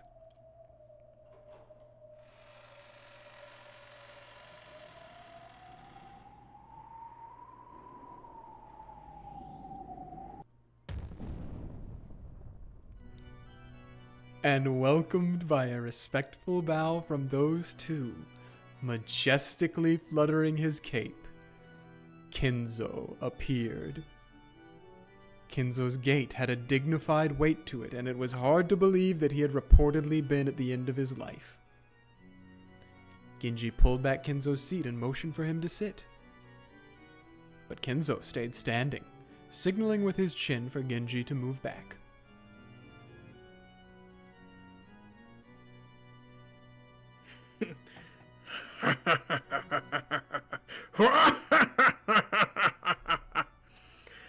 Welcome to Rokenjima, ladies and gentlemen. Why the frightened face, Ava? No, why would I be frightened? I'm just relieved to find you in excellent spirits, Father. Ava, you're as amusing as ever, aren't you? Why don't you just honestly say how frustrated you are at losing your bet with Kraus? You can't say it, can you? Well, I see where both of them get it from now. Ava realized that their conversation during the day had indeed been leaked to Kinzo, and she hung her head, turning red. Well then, my sons and daughters and their companions. Tonight, I shall make an important announcement regarding my inheritance and the succession that you all seem so keen on. But first, I must tell you how incredibly disappointed I am. He's gotta lay it on first. Yup. After all, until this very day, no one has been able to solve the riddle of the epitaph. Even though Kinzo said he was disappointed, a condescending smile rose to his face, as though there was no way the likes of these could have solved it, and his gaze passed through all of them. I had planned to hand over everything to the one who could solve it, but none have been able to solve it before today, and here we stand, with nothing of mine passed down to anyone. How shameful! Oh, he's got the crazy eyes. To think that not one among you has come forward with the qualifications to succeed me. How truly disappointing, and shameful, and pathetic! The siblings hung their heads in silence. Of course, they would have solved it if they could. True, they couldn't deny that they'd wasted a golden opportunity, but it was just so hard. I agree, siblings. Even I still haven't figured it out yet, so... Therefore, I am proclaiming here and now that I will suspend the use of the epitaph's riddle as a method of choosing my successor. In short, time's up! This is game over. And what a shame for you all. Even though it should have given you all an equal and fair chance, that's gone now. It truly sounded like Kinzo was making a victory proclamation. In that case, will my oldest son Kraus succeed the headship? The answer is no! What? You understand, right, Kraus? I certainly gave you the title of successor, but all you did was let it go to your head. Do you know what a successor is? It means the person who will inherit your position after you, Father. Wrong! The position of successor isn't something that's guaranteed by the current head at all! Listen up, Kraus. I won't tell you this again. A successor is what you call someone who finds everyone else who's after the headship, thoroughly breaks their noses, and makes it so they can never disobey him again. This is not only something that can be said of the headship. It's the same with money. A rich person doesn't mean someone who has money. It means someone who crushes everyone who had more money than himself, and who scrabbles together more money than anyone else. It's the same with talent. A genius is not what you call a person blessed with talent. It means a person who crushes everyone with more talent than themselves. A person who can coerce geniuses and all other people to call them that using strength and charisma. You have a mistaken impression when it comes to all of these things. So, you aren't of the right caliber to be my successor. I'll take your words to heart. Is it bad that I love seeing them in pain? No, I don't think so. I like seeing them humiliated. Perhaps that truly was Kinzo's philosophy. As a result of faithfully carrying out that rant-like philosophy of his, Kinzo had glorified the Ushiromiya family to the state it was in today. It may be hard to imagine that after his immersion in the occult in recent years, but that brutally overbearing outlook was no more or less than Ushiromiya Kinzo's resolve. Charisma, not resolve. Charisma Whoa. and aura. I mean, it probably also was his resolve, but... True. Such an unsatisfactory person is not qualified to inherit everything of the Ushiromiya family. In that case, is Ava, Rudolph, or Rosa qualified? I know this one! I know this one! Again, no! Yeah!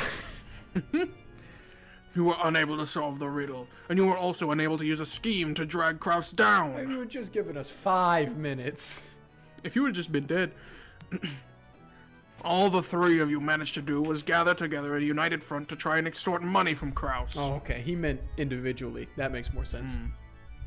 And even that scheme was thoughtless. You can't even corner Kraus all by himself. There could be nothing more shameful. You lack the avarice to steal away the position of successor by any means. In order to get what you want, you should sacrifice everything, becoming as covetous and greedy as possible. The goddess of luck smiles upon the greedy. You three, who don't have that wild spirit, are as unfit for the succession as Kraus is. This is Kenzo's greeting out. Exactly, he's greeting out. He's greeting out right now. Mammon's in control of the... Yep. Ava and the rest had no words to respond with, and they couldn't calculate what it was Kinzo was about to say. Was Kinzo actually planning to proclaim that no one would succeed the headship?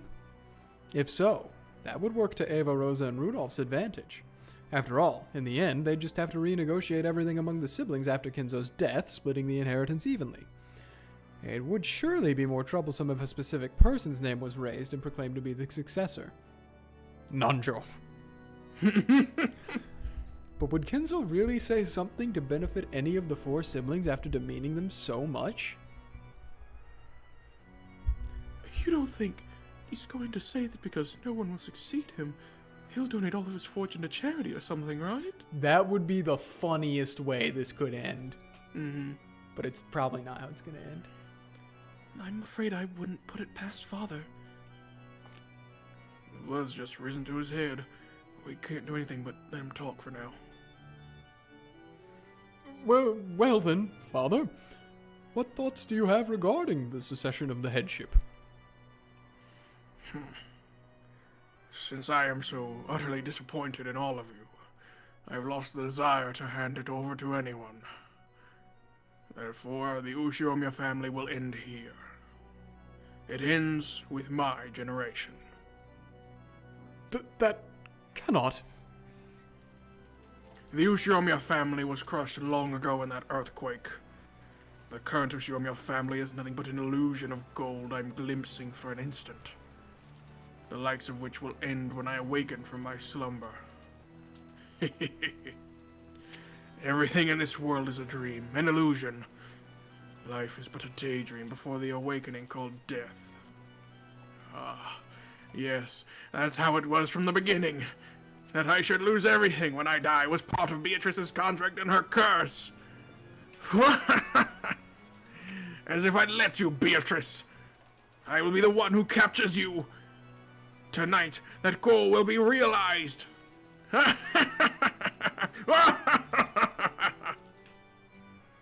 For a while, Kenzo was overcome with cackling and his eyes bulged. Whenever he talked about Beatrice, it was always both eloquent and insane. Foolish children such as yourselves truly are daydreams. It's as though you were never there from the beginning. Disappear, wake up! Disappear from the doze of the truth that I am. You failures that have not built up anything that makes you worthy to succeed me. Kenzo-san, if I may. What is it, my friend? Nanjo nervously raised his hand, asking to speak. Kenzo allowed him to. May I go to the restroom? No. Get real.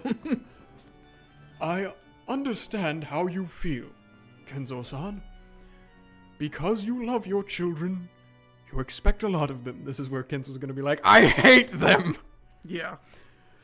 And as a parent and a grandparent myself, I understand how parental affection can make you feel as though your expectations were betrayed. However, you are extraordinary, Kenzo-san. A genius. Isn't saying that it's only natural for them to catch up to you a little too harsh. Despite that, Kraus-san, Eva-san, Rudolph-san, Rosa-san, and all of their partners have done their very best to catch up with you. Ho ho! And just how much money have they built up with this doing their best? Debt.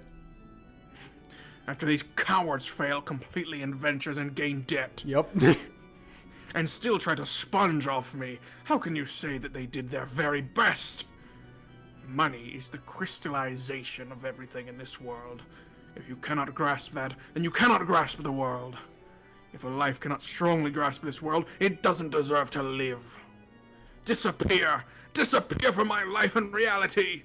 Remember a couple chapters ago when Ange was talking about how awful it would be for your parent to tell you to disappear? Yeah. That's a reckless argument. With that logic, even I must not live. Even so, I believe that the time I spend playing chess with you was worthwhile for both of us, Kenzo-san. You should know better than anyone else that there are many things in this world that cannot be bought with money.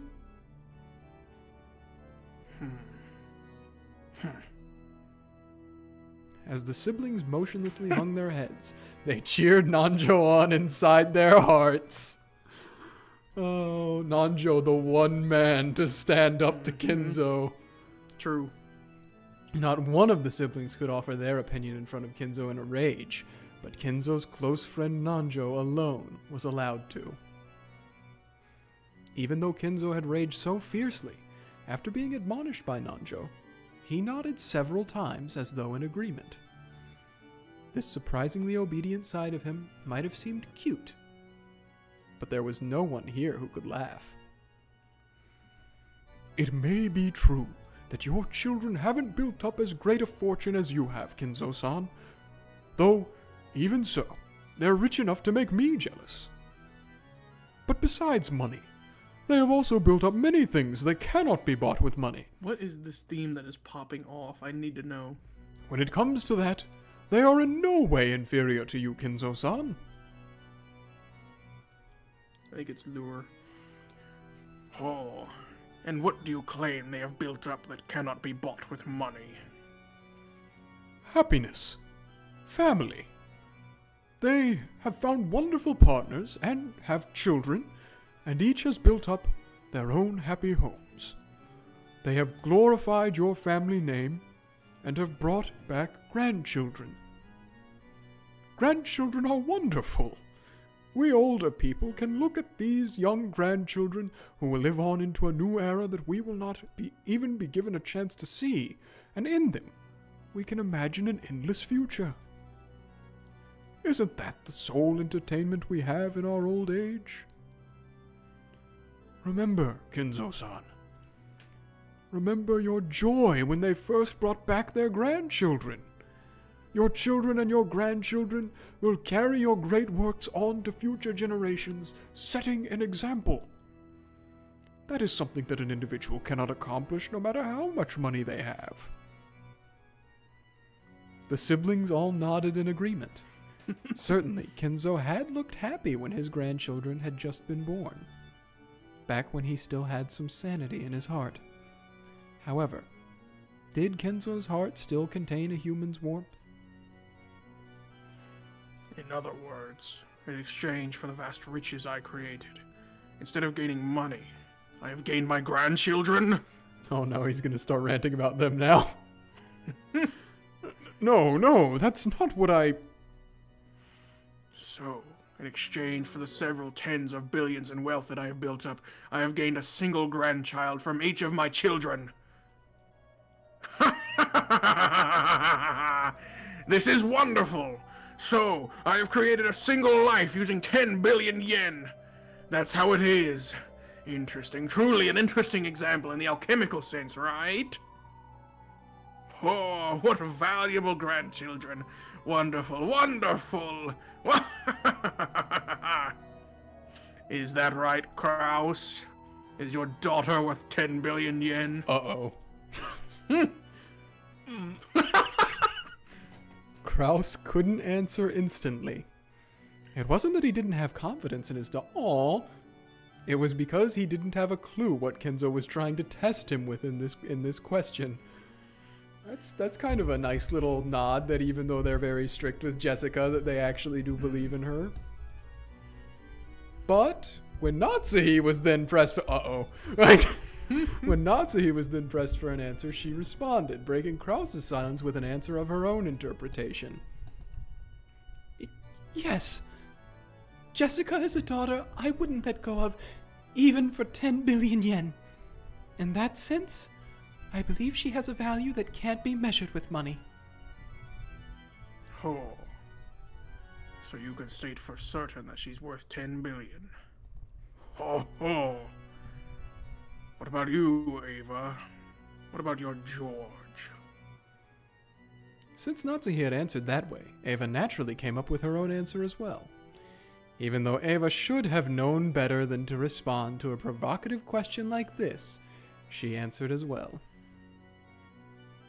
Yes, father. Oh my gosh. The crossover from Kinzo to Ava. Yeah, it hurt. It got me. George is worth 10 billion. No, even more than that. And that's not, in the abstract sense of things, money can't buy. George will certainly build up a fortune equal to his worth. He'll become a grandson worthy of carrying on your great works, father. Ava sent a glance at Hideyoshi and Natsuhi as if she'd scored a point. When she heard what Ava had said, Natsuhi was about to add more praise for her daughter, but stopped at a glare from Kraus. Dude, shut up. You're gonna get me in trouble. I see. And then what about you, Rudolph? What about your battler? No. Compared to George-kun, there's nothing about battler I can brag about. If he was kidnapped and we were threatened with a ransom of 10 billion, I'd feel like sticking a bow on the guy and letting him have him. On top of that, he's an idiot and reckless. He talks about grand dreams and things that couldn't be done. I guess in that way, he's a super idiot worth the equivalent of 10 billion normal idiots. But I'm sure that guy could do things that even a group of 10 billion average people couldn't do. Why am I crying in the chessboard right now? Well, I'm pretty sure he'll fall flat on his face. Yeah, he does do that a lot. The world isn't easy. But at the very least, there's no doubt that watching over his life will be more fun than looking at 10 billion average people. Ava clicked her tongue at that clever style of speech, which would probably match Kinzo's tastes. Apparently, Rudolph had done that on purpose, so he grinned back at her. What of Maria? Uh-oh! Here's the kisser. Maria is my adorable and only daughter. Our value cannot be measured with money. That is all. That is all. Damn, Rosa. Very Rosa? Yeah. I see. Dreams in the future, miracles and possibilities are the source of my magical power. No magic without hopes holds any strength. I cannot expect any more from you who have proven to be average. But I see. My grandchildren hold future possibilities, and expecting a magical miracle from them may be worthwhile. If you're saying that, in this way, they are worth more than 10 billion. Yes, I can see where you're coming from. Where's the sticking point going to be? Where's he going to find a problem with it? When Kinzo got in a rage, he wouldn't let anyone speak up. But even so, he would sometimes accept something on his own while yelling by himself and change his own opinion. Very old man-pilled of him. That's what this felt like to the siblings. Apparently, even though Kinzo had been disgusted by his unsuccessful children and had cast them away as being unfit for the inheritance of his title or his fortune, he wasn't sure about his grandchildren. At this rate, he might soon say that the inheritance would go to his grandchildren instead of the siblings. Never mind, so that would be much funnier than donating it to charity. As the siblings sat in fear of what their fickle and short-tempered father might suddenly think of next, they carefully watched his every move. Song change up? Are we going over to the... No, okay, no, we're not leaving. Let me change my thinking a little. I have absolutely no desire to hand over all I have to any of you. However, it will be quite interesting to question the grandchildren to see if one of them is qualified. If you could see... You know that gif of Chris Pratt from Parks and Recreation where he smiles really big? Yeah. That's what I just did. when he said, I'm going to question the grandchildren. I've always thought of them as mere kids, but there's a chance I'll find a shining gem amongst them that will catch me off guard. And testing them for that would be... Yes, it would be a shame to abandon that final side trip in my remaining life. Well then, what shall I do? W for Nanjo, honestly. I was gonna say, Nanjo did all of this. Yeah. Uh-oh. I can, with confidence, recommend George as someone fitting to follow after you. Ava claimed that right away. Natsuki looked like she was about to follow along, but Kraus gave her a look telling her to restrain herself, so she swallowed her words. You're gonna get me in trouble. I don't know, I have this... I want to believe that Kraus is trying to be a good dad, right? There's part of me that wants to believe that. And so the reason he keeps stopping Natsuki is maybe because he's like, I know she's not cut out for it. Don't do this to her. Like, we can't subject her to this. Maybe. How bold.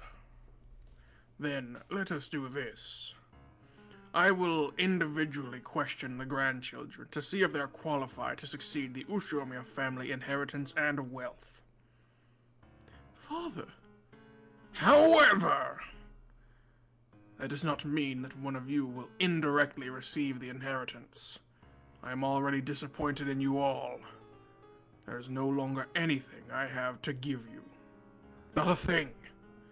The ones I will question are my grandchildren, and the ones who might succeed me are my grandchildren. Make absolutely sure that you do not mistake this, understood? I shall obey Father's decision. Same here. I'll go along with what he decides. What about you, Anarchy? Of course. I believe Father will make a wise judgment. I will also obey Father's decision. I shall think of how to test my grandchildren. All of them right now are thinking I'm so screwed, except for Ava, who is the only one who is definitely 100% screwed. Yeah. Which means this is no longer any business of yours. After all, none of you are involved with the succession in any way now. So right here, right now, perhaps we should discuss a different matter that does involve you. You want to have dinner? No. I'm starving. A different matter? Indeed. That is tonight's true purpose, and the true purpose for this final Ushiomiya family conference as well. I have no desire to hear your thoughts and opinions. I demand only your assistance. Assistance in my ceremony. Your ceremony? Quiet! Father's talking now. Rudolph and the rest had automatically narrowed their brows at the occult-like word. Could he be planning to start some strange ceremony involving Beatrice's resurrection again? Mm-hmm. And he wanted their assistance? Mm-hmm. What in the world was he planning to do? Oh, well, that's the, that's, you just gotta take this and stab yourself in the chest with it. In the past, he had carried out many eccentricities that he called by the same name, such as starting to burn a strange incense and filling the whole mansion with the stench. To the siblings, a ceremony was nothing more than one of the aged Kenzo's obnoxious hobbies. Father, just what do you mean by that? If we can assist you, we'll do anything. Right, Rosa? Yes, but what in the world is it? A ceremony as inscribed in my epitaph. A ceremony to revive Beatrice and open the door to the Golden Land. That witch, who escaped her cage of flesh and sneeringly slipped through my fingers, I shall now capture and force into submission with my greatest hidden art. For that purpose, I must offer 13 people as sacrifices. Gathering 13 people's worth of sacrifices is no easy feat. But tonight is the family conference. Many adults have gathered here on Rokinjima. There could be no other day on which to carry out this ceremony. Taken literally, it sounded like he was telling them to become human sacrifices for his dark ceremony and die. Ridiculous. Was it some kind of metaphor? But they didn't even have a clue what he was trying to illustrate. The siblings whispered together about what Kenzo was saying. What's Dad going on about? Is this his usual sickness? Probably. Listen silently for now. I'm sorry, Father. I don't understand what you mean by that. What is it you don't understand? I am making this extremely simple. Yeah, he is. I told you that I'll choose 13 of the humans on this island and offer them as sacrifices in a ceremony to revive Beatrice. Even worthless people like you can be very useful as sacrifices in my ceremony. Listen! This is not a joke nor anything of the sort. This is my final bet, my final ceremony, the last one I will desire in my life. There are now more than 13 humans on this island. In short, that's a head count that can easily satisfy the massive number of sacrifices I require. Become the sacrifices for my ceremony. Kenzo-san, you weren't serious about what you said back then, were you? It wasn't a joke? Unusually for him, Nanjo's face changed color as he stood up and shouted. It seemed this wasn't the first time Nanjo heard all this dark talk about 13 sacrifices. Sorry, my friend. That was no joke nor anything of the sort. It is what I bet my life on. The final ceremony, the final game that I will attempt. Yes, this is a game. If gaining my fortune and leaving the island is your goal, then there are only 2 ways to achieve it. Will you escape being chosen as one of the 13 sacrifices and spectacularly survive by finally solving the riddle of the epitaph and stopping the ceremony? Or will you kill me and thereby stop this ceremony? Those are your only 2 options. By now, everyone wasn't just whispering, but chattering and muttering away. Even the siblings had noticed that Kenzo was beginning to act abnormally. Father, are you a little tired? Genji-san, has father been drinking? No. The master is sensible. Sorry, Dad. I don't have a clue what you're talking about. Dad's free to start up any weird ceremony he wants to revive the witch he loves. That's his hobby. But getting wrapped up in that... being made into a human sacrifices is a little more than I can handle. Rudolph, are you trying to interrupt father? Oh my god. What are you talking about, Aniki? You expect me to listen to something that shady and say, oh, really? That's...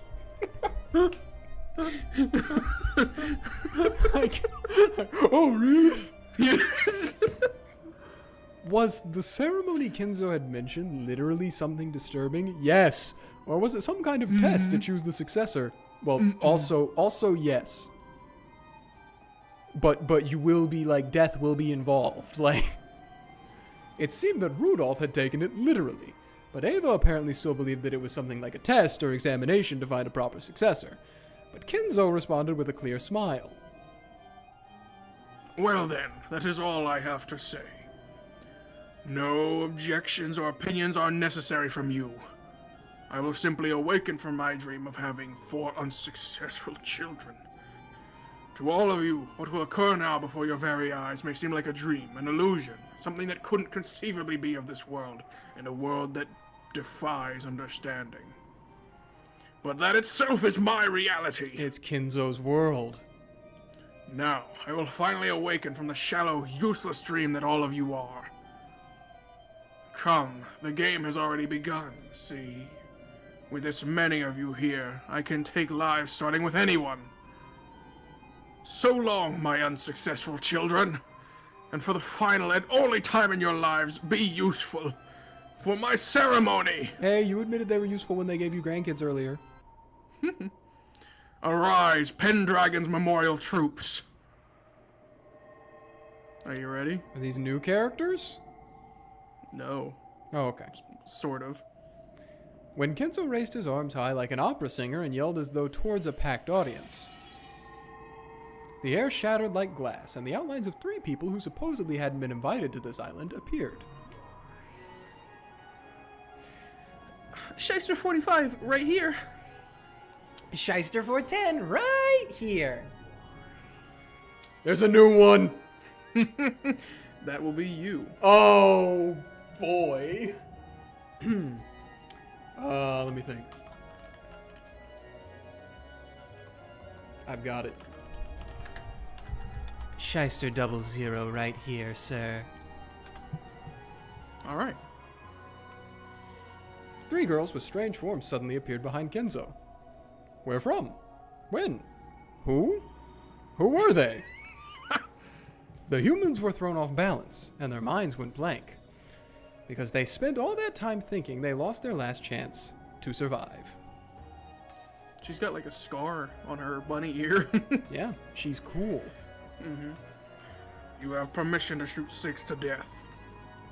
I leave the choice of targets up to you. Begin your attack. Unrestricted firing, understood, sir. Thank you for granting us such excellent targets. Everyone, commence unrestricted firing. Neh. First one in, yeah. Yeah!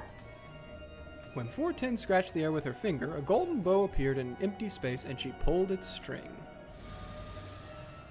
Here we go. The golden arrow that had been readied there was fired off without any hesitation, flew around the room leaving haphazard gold curves everywhere, and chose Natsuhi from among those sitting at the table of the family conference, pulverizing the left half of her face. Okay, so she's gonna be gone, but why don't you place your bets for the next 5? Ugh. Here it goes.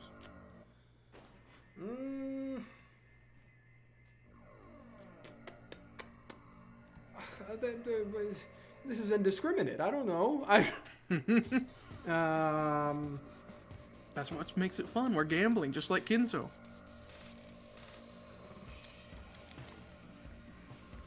Are the servants included in this? I guess so, because that's probably why he brought them here.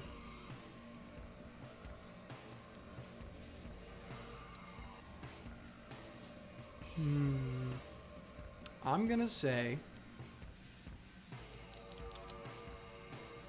Kumasawa, Hideyoshi,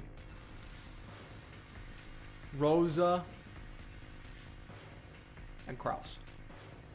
Oh, that's 4. You got one more, yeah. And Nanjo.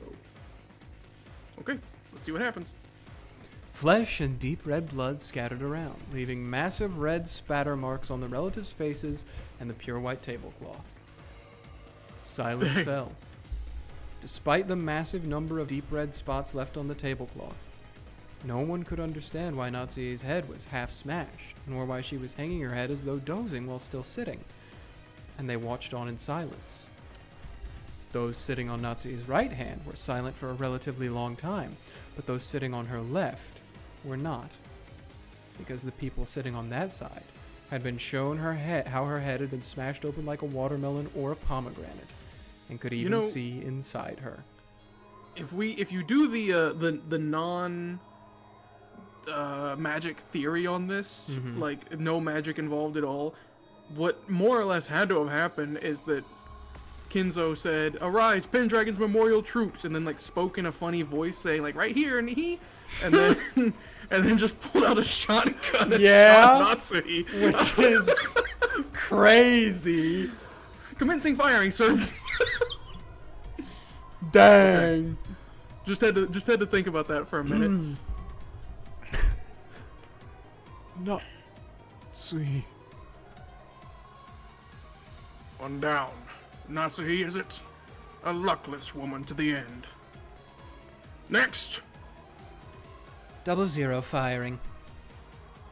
After scratching the empty air in the same way and readying her bow, 00 fired as well.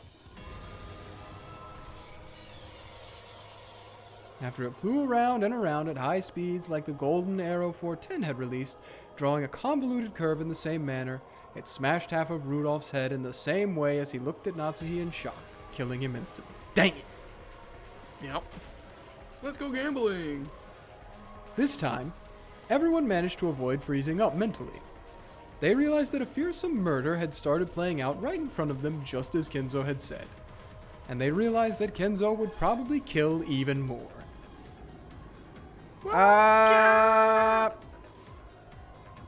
Shrill screams burst out. Even so, they didn't know what to do. So they could only keep screaming and flapping their wide open mouths like goldfish. I mean, I personally would try to get out of the room, but unbeknownst to them, that's probably not going to do much favors for them either, because it's the shyster. The shysters are busted. You can't really do anything against the shysters. Sure, there's nothing you can do. You have to have anti-magic. You have to have anti-magic counter to get rid of the shysters, so... Father! What do you think you're doing? You fool! Run now! As Eva asked Kenzo that in total shock, Hideyoshi, who had come to his senses faster than anyone else and risen to his feet, pulled her arm from behind. However, merciless fate's choice for the third sacrifice was Hideyoshi. Okay, I got one. Just like the two before him, half of Hideyoshi's head was neatly smashed. And the right side of his head, which had happened to be facing that direction at the time, had been blown away with its contents exposed like a watermelon or a pomegranate. Really, you really are liking the watermelon or pomegranate analogy right now. So, still holding Eva, Hideyoshi slumped backwards and fell down. Still held by her beloved husband, Eva fell over backwards with him. Dear, dear, eek! Eva screamed. It was only natural. The face she had been looking for had been half lost, and the crushed skull, the mashed brains, and crushed jaw all lay bare. 45! Impact! It's a hit! Spectacular. Fire again. 3 more remain. Father! What is this supposed to be? When Kraus stood up forcefully and was about to rush Kinzo, 00 blocked him. With her slender-looking body, she held back Kraus with just the palm of her right hand. Yeah, demon. He tried to resist and attack Kinzo. Dang, Kraus! Okay! Okay, I'm getting a little bit more respect for you, okay. So 00 lifted Kraus by the nape of the neck and twisted into his Adam's apple with her thumb. Oh. I hate that. Yeah. It seemed to be very painful, yeah, and Kraus was overcome with agony. Everyone, run! Get the police! An ambulance! Quickly! Everyone, let's escape! Escape! Nanjo's sharp words finally dissolved the spell that had been holding them down in their chairs. When Koro and Kumasawa each tried to escape from the dining hall first. 410 moved in an instant and appeared there, blocking the way. You sure are slow, Nya. Did you think I'd let you escape, Nya? Help me! Goda-san, duck!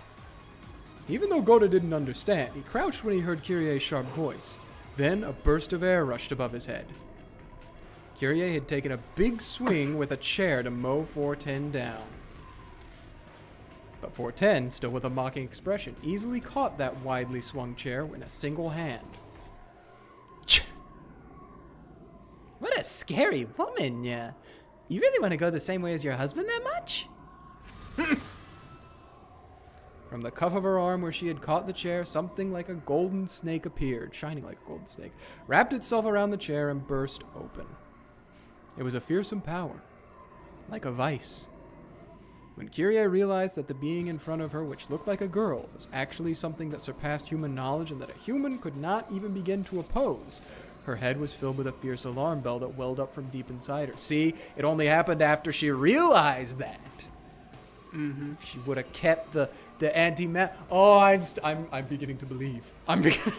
No, don't do that. Don't do that. It's all coming together, brother. I'm beginning to understand the pieces. They're all falling into place. It's like, okay, this is kind of a tangent, but for those of you who have watched our stuff profusely, I don't know who you are. I'm a history student in college, and right now I'm getting my grad degree, and I'm in a methodology class, and we frequently have used the analogy of history being, you're putting a puzzle together, but you don't have all the pieces, you're just trying to make a picture that you can see, even though you can't have the whole puzzle. That's what's happening with me right now. I'm starting to see the picture. The whole puzzle's not there. And I'm not even seeing the whole picture, but I got an outline of something right now. There's a little bit. I'm beginning to understand. There's an image formulating. Yeah.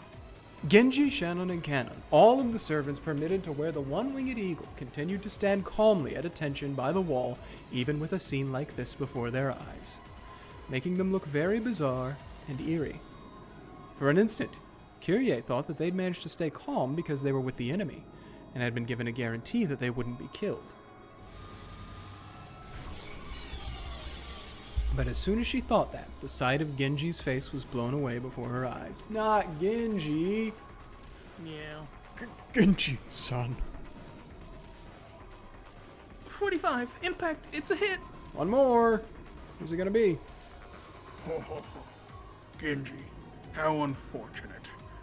Rest in peace, my friend. Your death will not be wasted. You will become one of the 13 keys essential to the resurrection of my beloved witch.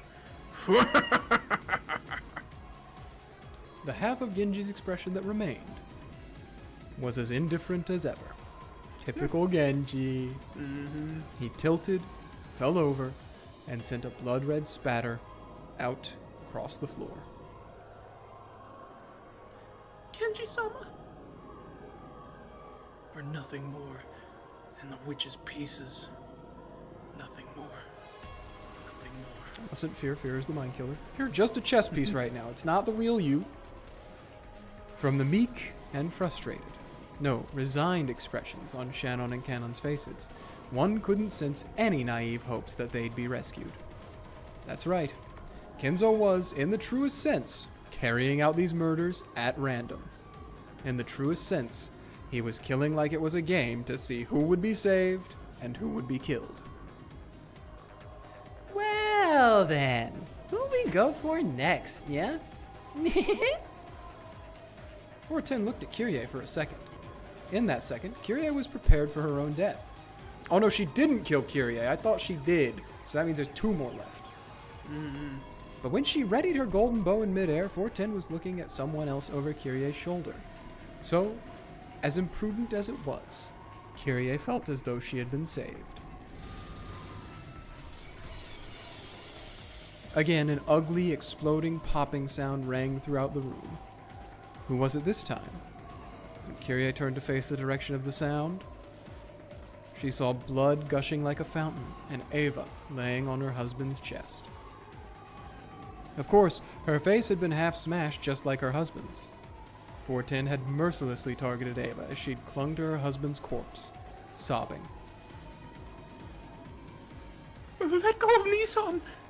Let go of Nissan! Just stop it, Father! Just stop this brutality! Run away, Rosa!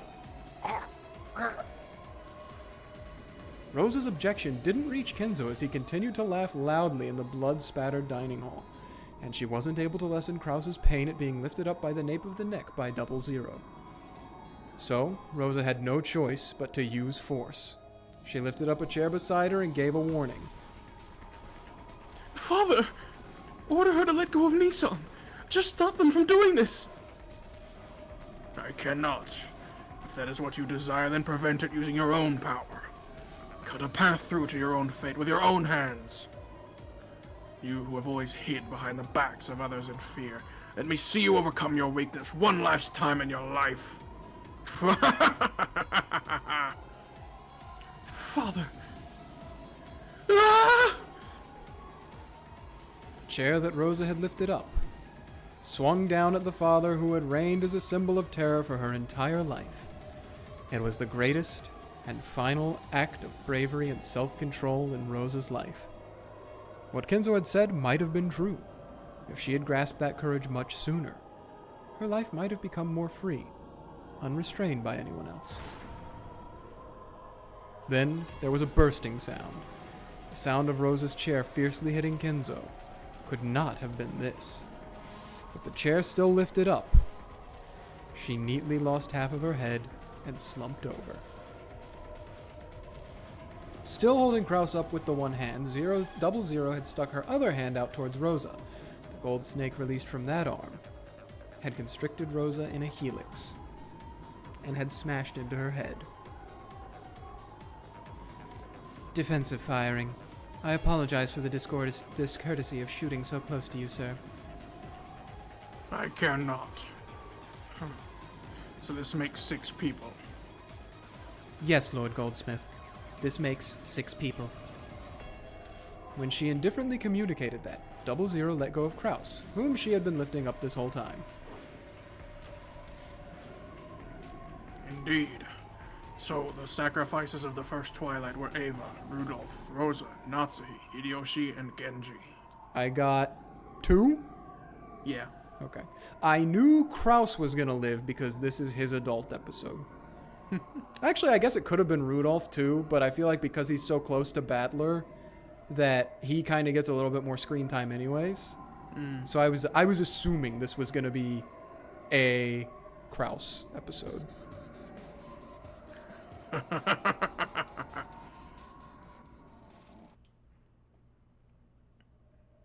It was a massacre that happened in an instant.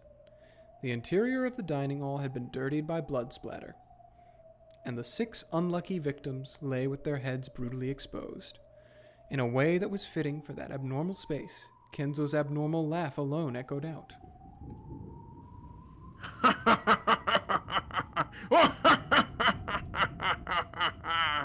The curtain has finally risen. The ceremony to revive Beatrice has begun. You lucky ones who have managed to escape the first Twilight, allow me to introduce you to my friends.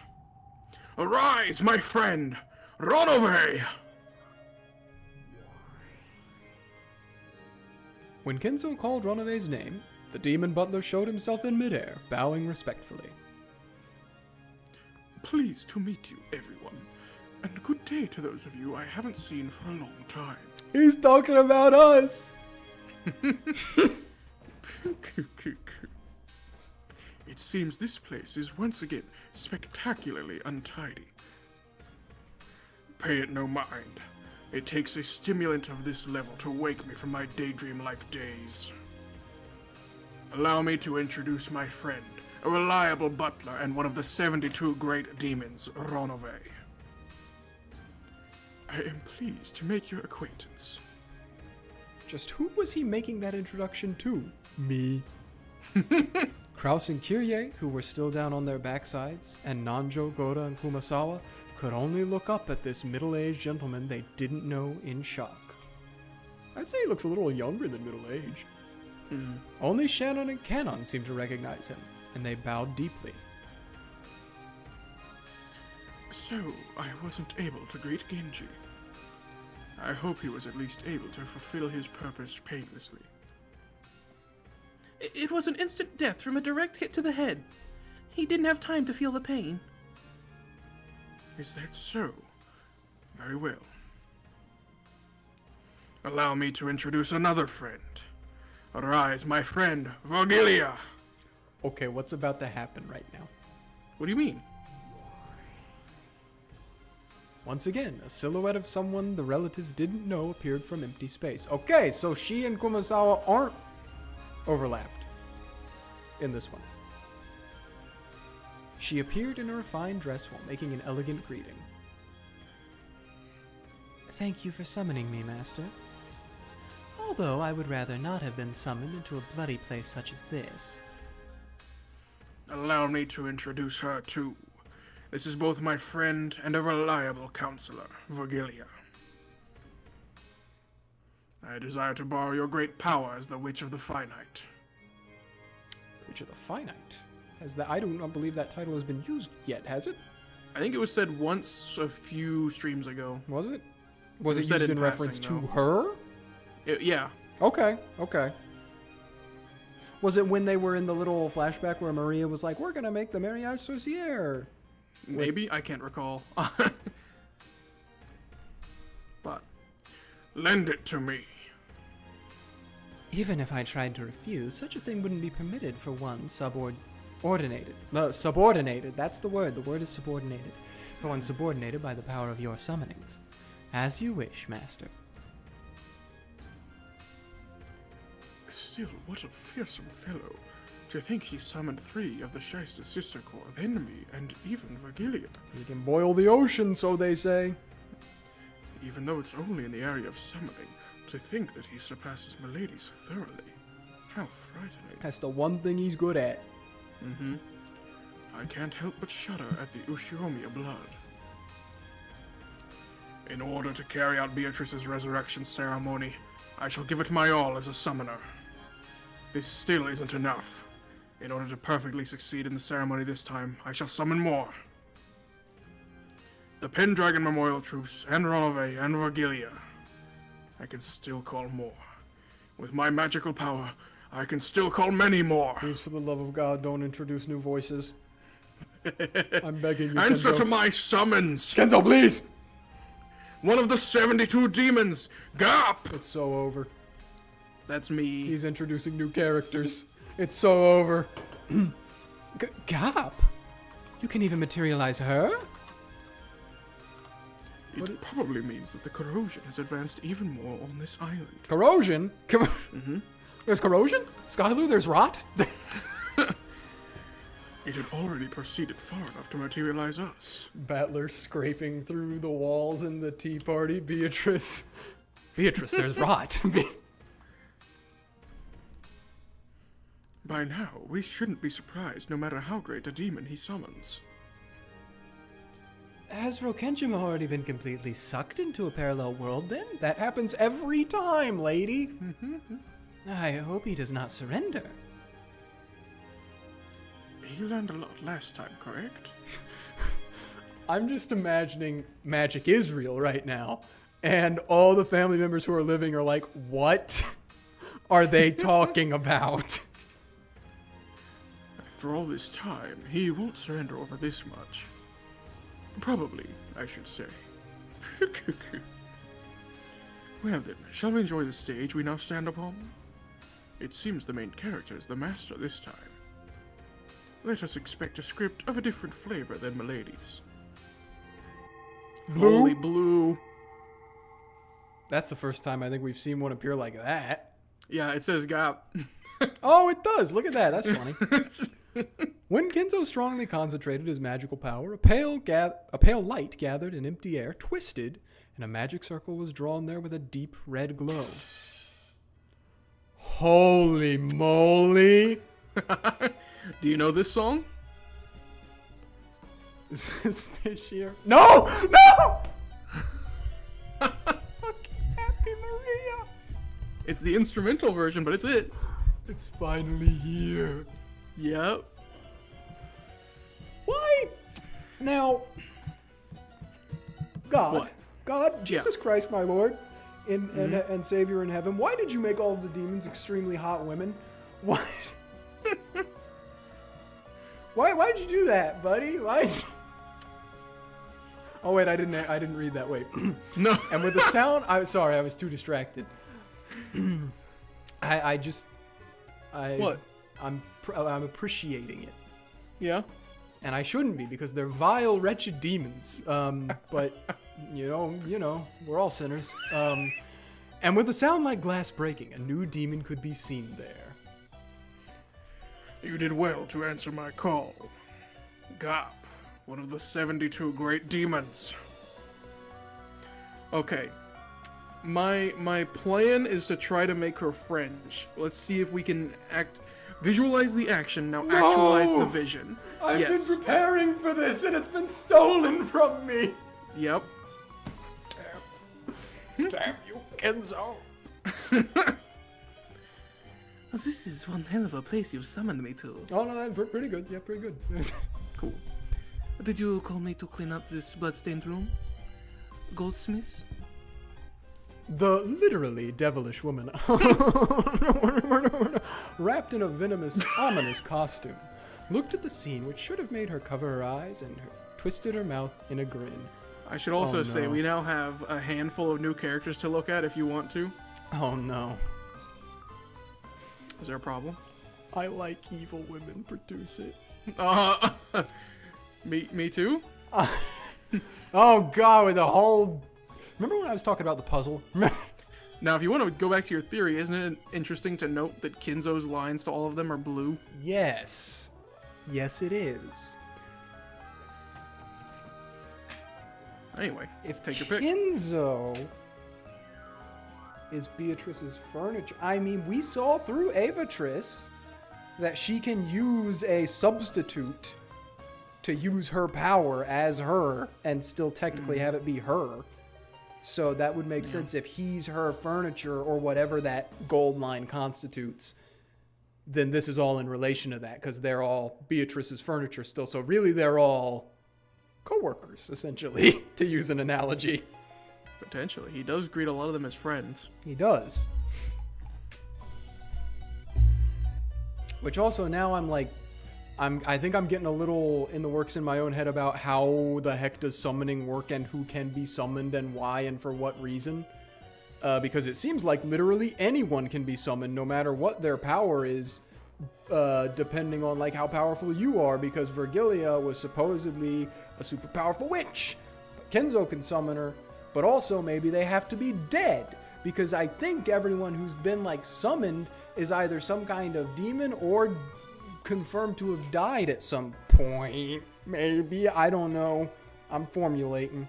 Things are working in there. The gears are turning. Anyways, Yeah. did this change at all? Doesn't look like it. Doesn't look like it. You're dead here. Virgilia, a now retired endless witch and Beatrice's teacher. Interesting that she's... How could you be an endless witch and the witch of the finite at the same time?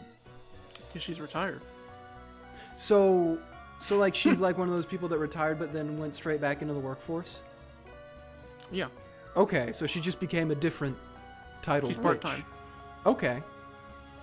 Okay. I mean, sure. I get why wouldn't that make sense? Honestly, if people can do it in the regular world, I mean, why can't a witch do it? Yeah, no, that makes sense. Okay.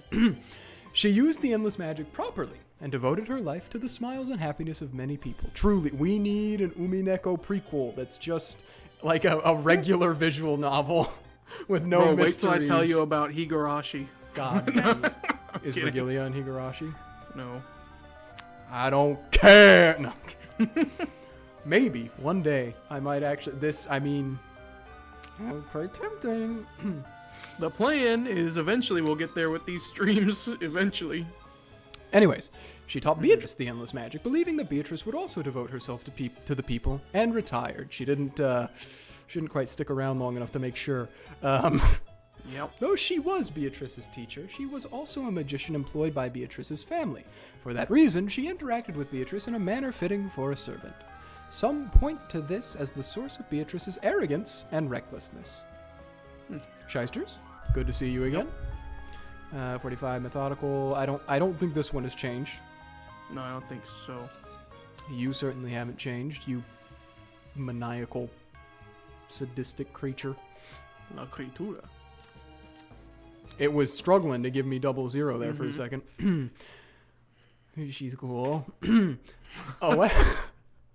A weapon of the Sisters' Cavalry, which serves Pendragon. Who is Pendragon? Oh, you know. 00 is their calm and composed leader. However, this is merely the role demanded of her, since she's far more frail by nature. Oh, she is. Okay. 00 excels at reconnaissance and serving as an advance guard, displaying extreme supremacy in unexpected encounters. However, her excessively powerful fighting strength has been called inhumane, and it isn't rare for her to be lynched and abused when she surrenders on the battlefield. Her one eye silently speaks to that. Oh. Okay. I'm sorry. Yeah. Feel bad for her. Dang. I don't know if the others are different or not. Monove, head furniture. Becoming proficient in housekeeping. High society witches. No, that one's still the same. We got, you already know, the Seven We Stakes. do have Gop now, though. I'm going to get to her last because she's the newest. Gop. We've technically seen all of these except for 00, so that's why I'm just... but you know, you know them, you love them. We got our 7 sisters. Oh! I still can't get over that it's all of the goats. Have you seen that video of the cat that's like trying to swim and it says Gop? Mm-hmm. Yep. That's all I'm gonna think of when I think of Gap. Dang. 500 goats. That's a lot of goats. One of the 72 great demons, also Beatrice's friend. Oh, how nice. When a magician demands it, she grants the ability of instantaneous movement. Okay. She uses this extraordinary power for playing pranks, mostly. Oh. Now, when you say pranks, question, is it like funny haha human pranks, or is it like demon pranks where like she kills people? I assume we'll find out. Gop. Her specialty is hiding keys in bags during busy mornings. Oh, is it now? Okay. All the way back to episode, what was it, 2? With the keys in the bags. Yep. It was you! Dubious little creature. However, little hat. in the context of closed room mysteries, this power becomes the ultimate weapon that can easily strike a finishing blow. Her queen bee strikes are likely to pierce any and all detectives, forcing them to surrender. Look at her hat. Just making sure. Yep. Why aren't they dead? Hasn't happened yet. Or, Okay. What would you say? It's yet to have been observed outside of this room, I should say. True. It's yet to have been acknowledged. Mm-hmm. Anyways, the literal devilish woman wrapped in venomous, ominous costume looked at the scene which should have made her cover her eyes and twisted her mouth in a grin. Look at her little hat. And then I went, oh no, and then you went, what? And then I went, I like evil women. Yep. To summon you for such a reason would be like using a cashmere muffler to mop the floor. It's been a long time, Gap. To think that a great demon such as yourself has finally appeared on this island. Perhaps this island is finally submerging completely into fantasy. Only took us 500 hours. Mm-hmm.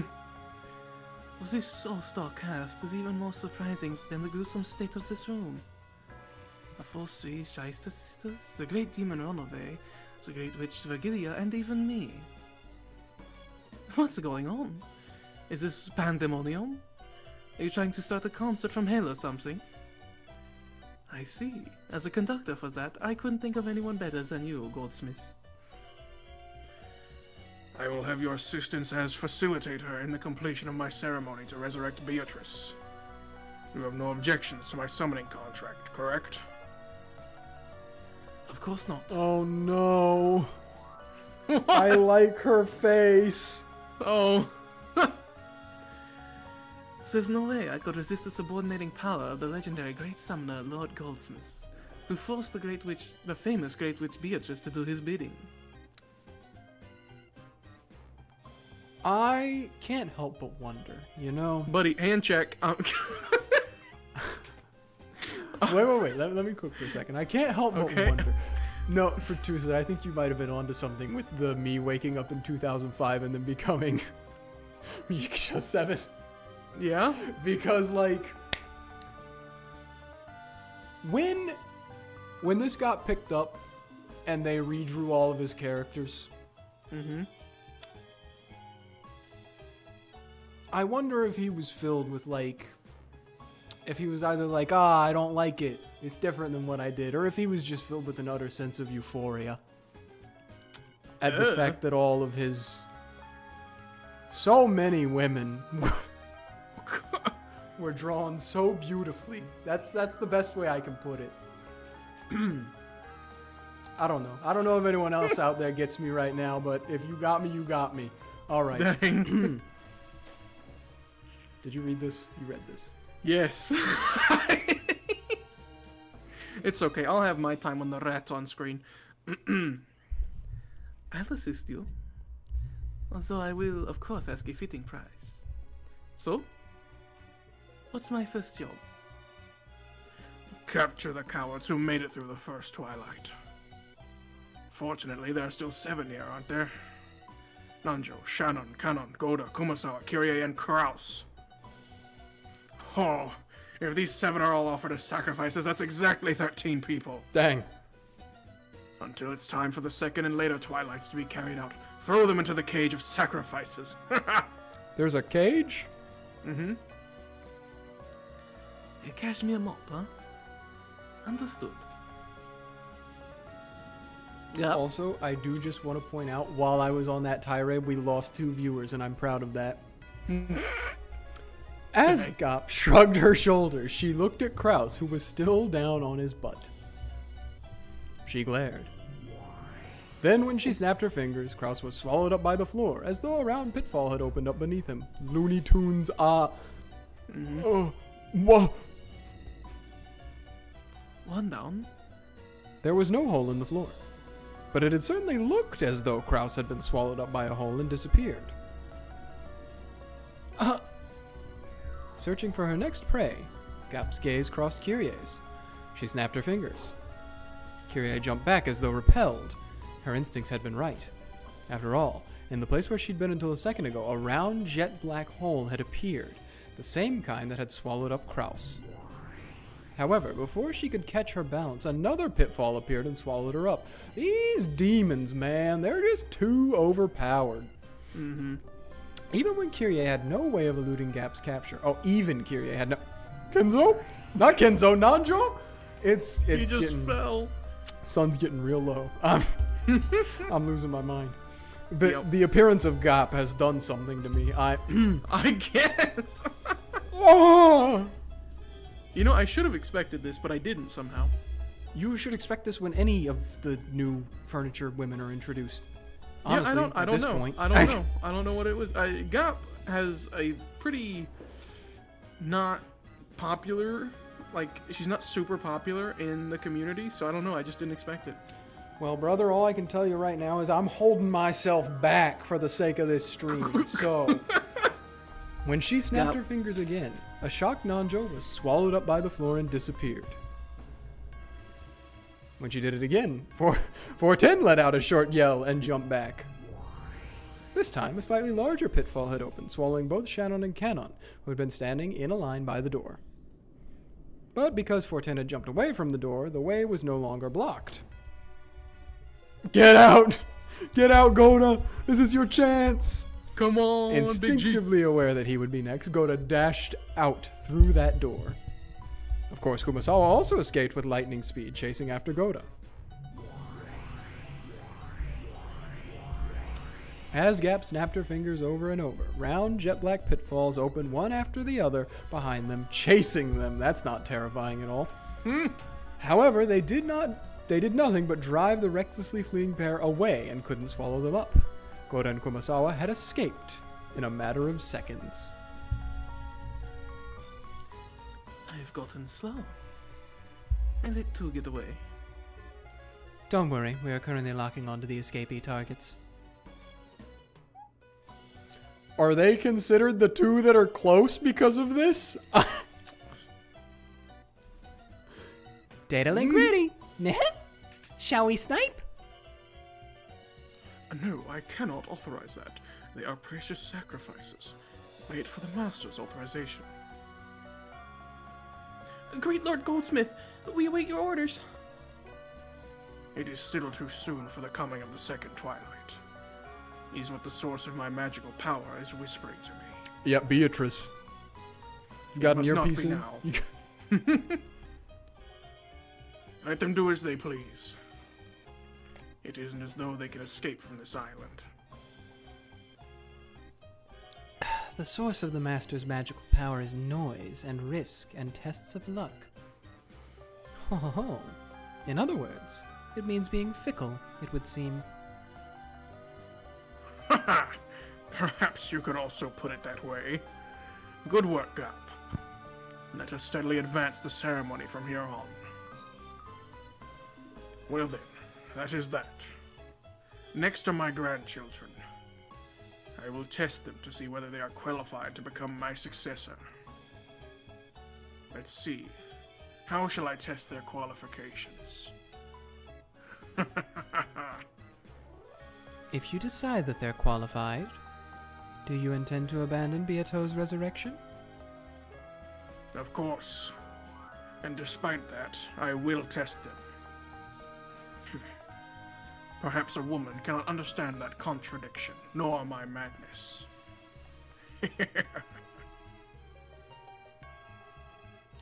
Well, apparently, Minna as weird as ever. So true, sister.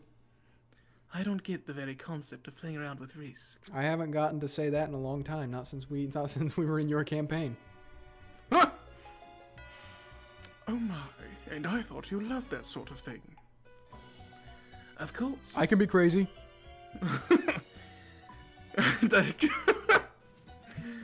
If a man whispers to me about dangerous risks in love, I go head over heels. Call me Henry Danger. But only if he's hot. Oh, well. Ronave's like, I'm in. Be quiet. Try to refrain from whispering. Truly noisy women. But at least they aren't boring. This is what makes summoning so pleasant. He's just like Ange. All of you will bear one side of the scales of noise and risk in my ceremony. That is the work I expect of you. Which way, Summoner? Dark, horrible castle, Kenzo, bright, cheery castle, Ange. Mm-hmm. Which is funny because they're both like completely opposite personalities, wherein one is very happy, but that's the bad option, and the other one is very sad, but that's the good option. Mm-hmm. 6 brutally murdered corpses lay in the dining hall, and it was contaminated with red, gruesome decorations. It was now unimaginable that, until just a second ago, 13 humans had been arranged here in a well-organized manner. Kinzo lined up the famous demons and their subordinates, loudly declaring the beginning of a night of overwhelming mass murders, and swore to himself that he would certainly revive Beatrice and open the door to the Golden Land. More Happy Maria, please. Oh man. Oh well.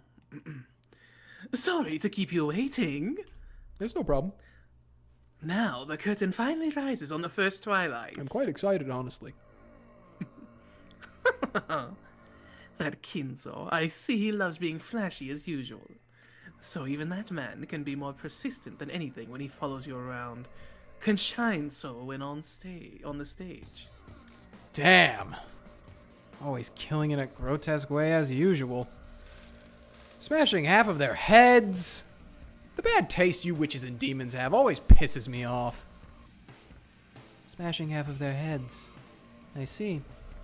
So she's realized that in the games up until now, that's been the most ideal method of killing. Ideal? That was such a grotesque way of killing Ideal. Oh, hi, Gap. Isn't it though? Try and remember the very first game. Thank you for suddenly being here and assisting. You! So you're that new demon or whatever that just appeared. Damn. So does this mean the witch's corrosion continued and there are now even more creeps wandering around? The more the witch's corrosion advances, the more Koro Kenjima tilts towards the spirit world. That's why strange, insane people keep appearing one by one. This island has been closed off by the typhoon, so no human can leave it, much less appear as a new character to increase their numbers.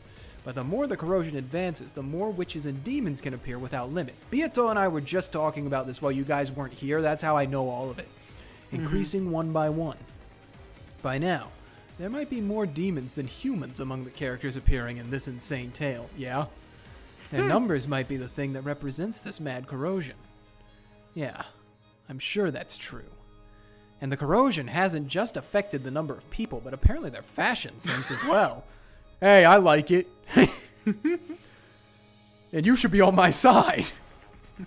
If the corrosion advances any further and even more weird people appear, just what in the world will they be wearing? It's so scary, I can't imagine. Oh, seriously, give me a break. Don't make these weird guys increase in number anymore. I can't do that. They'll keep increasing more and more. Hey, that's my private space. You stay out of there. I'll defile the foolish closed circle rule humans speak of over and over again. Welcome to my elegant game, Gap. It's been a long time, Riche. Oh, Have you been well? come again? Why do I ask? You look great. Have you gotten younger? You look 200 or 300 years younger than when I last saw you. Dang. Ah, I see. The demon grandfather had summoned and introduced as Gap, took a glance at me, and then grinned as though she'd figured something out on her own. Ain't no way.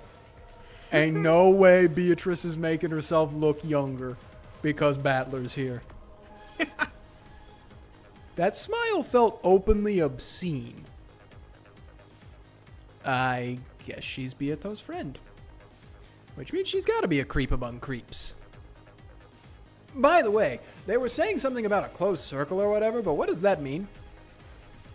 Serial murder mystery novels that occur in places isolated from the outside world, like Rokenjima is now, are sometimes called closed circles.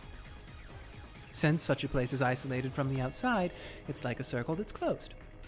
Therefore, in general, the characters and suspects are limited in number.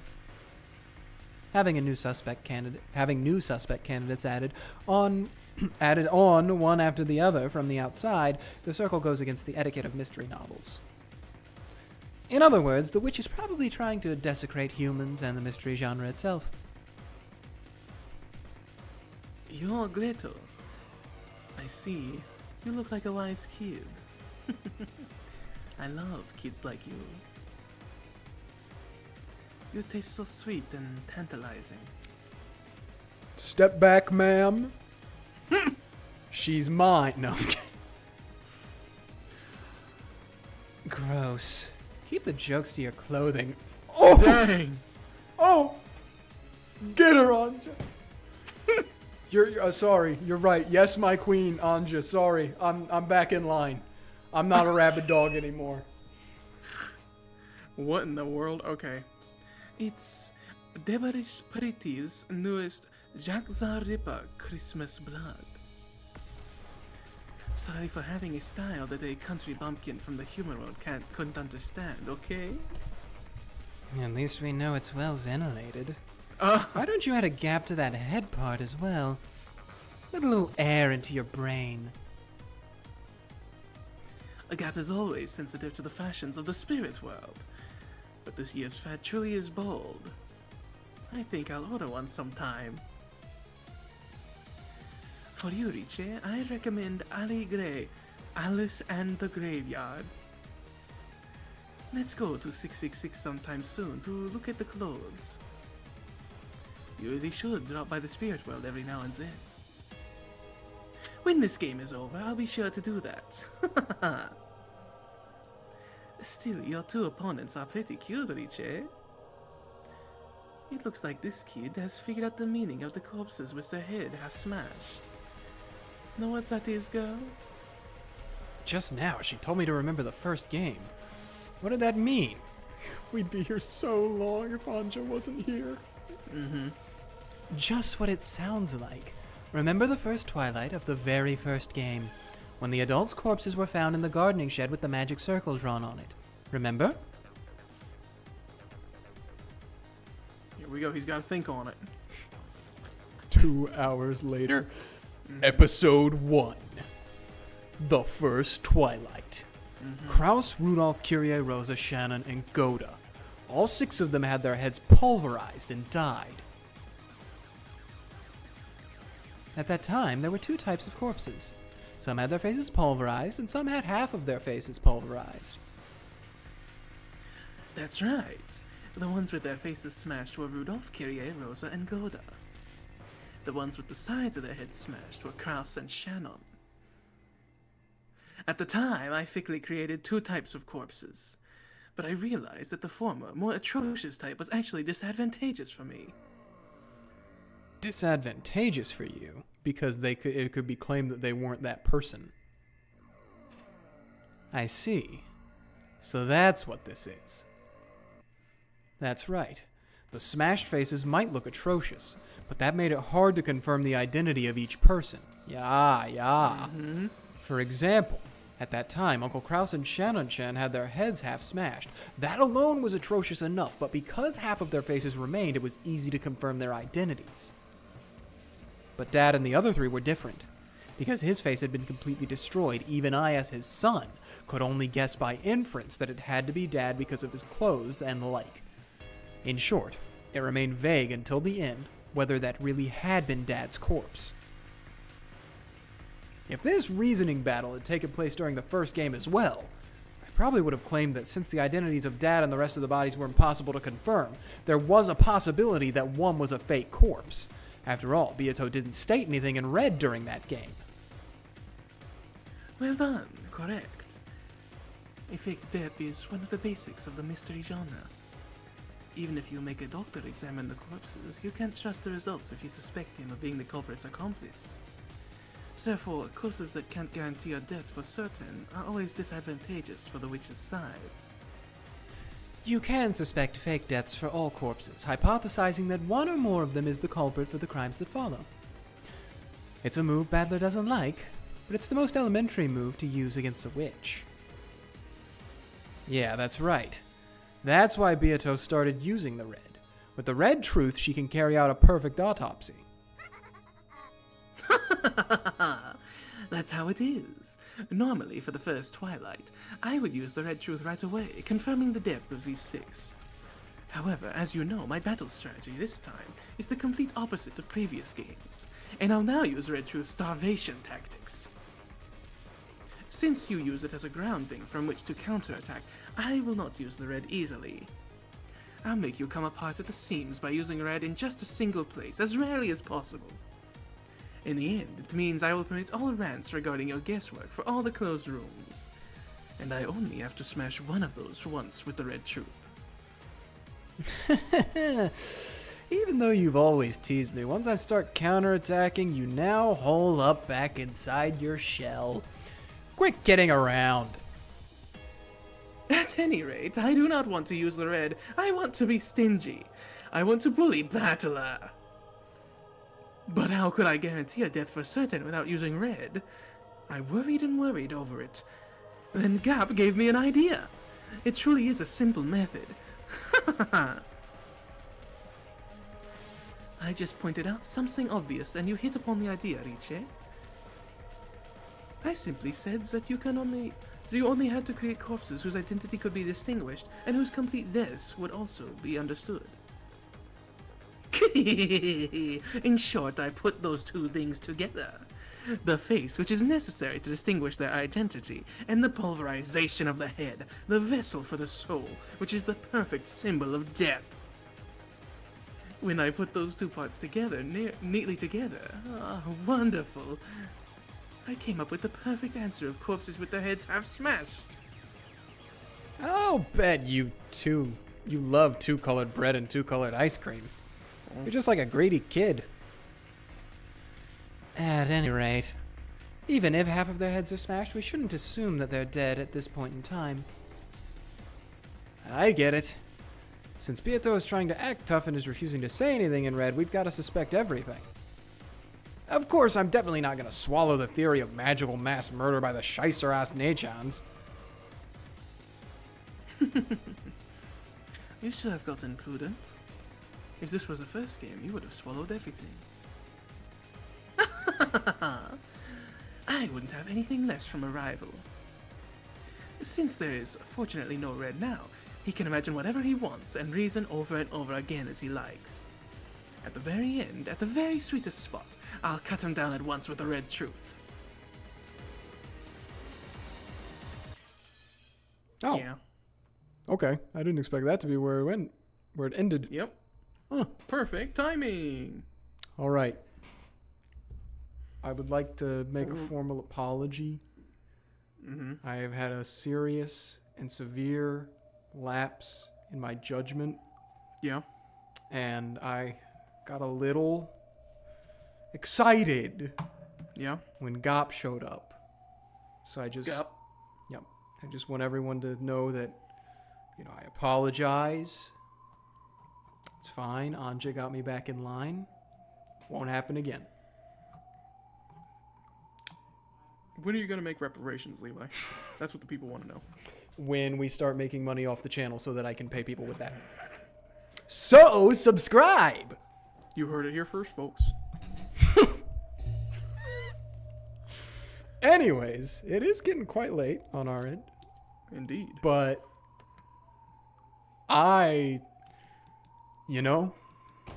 after last episode, this was just fun. It was nice to just go back to the murder mystery, and we've got some funny new characters who are here. All the, joking and about over-exaggerating my horniness aside. We've got Gop now. We've got all these new Ange's here with Battler. Ooh, it's nice now. Everyone's chiming in, and we're getting all the little deductions. And even me myself, I've made some deductions this time around. I've been piecing things together just a little bit. What was it? And we got to have Kinzo with his we got to family. have Kinzo with his family, which was great. I loved him berating them. Yeah. What were the two things? There were two key things that I remember putting together before they said it in this one. It was the Sakutaro thing, where since Maria believed he was dead to her, and there was something else.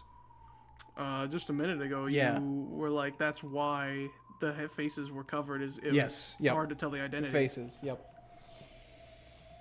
Yeah. I hadn't even thought about that because it was so long ago, and they're right, because there was no debate in episode 1. I hadn't even considered that, and now I'm going to be thinking about that for everything in episode 1. Ah, Yeah. dang. There's a lot. But the first Twilight is over. Gotta see what's gonna happen next. Ange in 1998 is still on her way to She's on her Rokenjima. way to Rokenjima. With her whole gaggle, she's got the Seven Sisters gang, Sakutaro, and Amakusa. Yep. Amakusa, With a funny golf bag. Yeah, with his funny golf bag. Amakusa, the rarely appearing goat. He and Genji, they're the two. True. It's him Genji and Ronove. They're the 3 goats that just appear in a protagonist character's time of need and speak to them in a way that assists them greatly. So, we're going to have to see next time, which is going to only be on Sunday now. Yeah, we're doubling up so that we can possibly get done with this before 2026. Hopefully. There's still so much room on the dang servant one for more people to appear. Yeah. But hey, if they look like that, I'm not... Okay, I'm done with the joke. I'm done with the joke. It was honestly funny, like, not funny after the second time, really, and I was just continuing to do it for purposes of, like, sometimes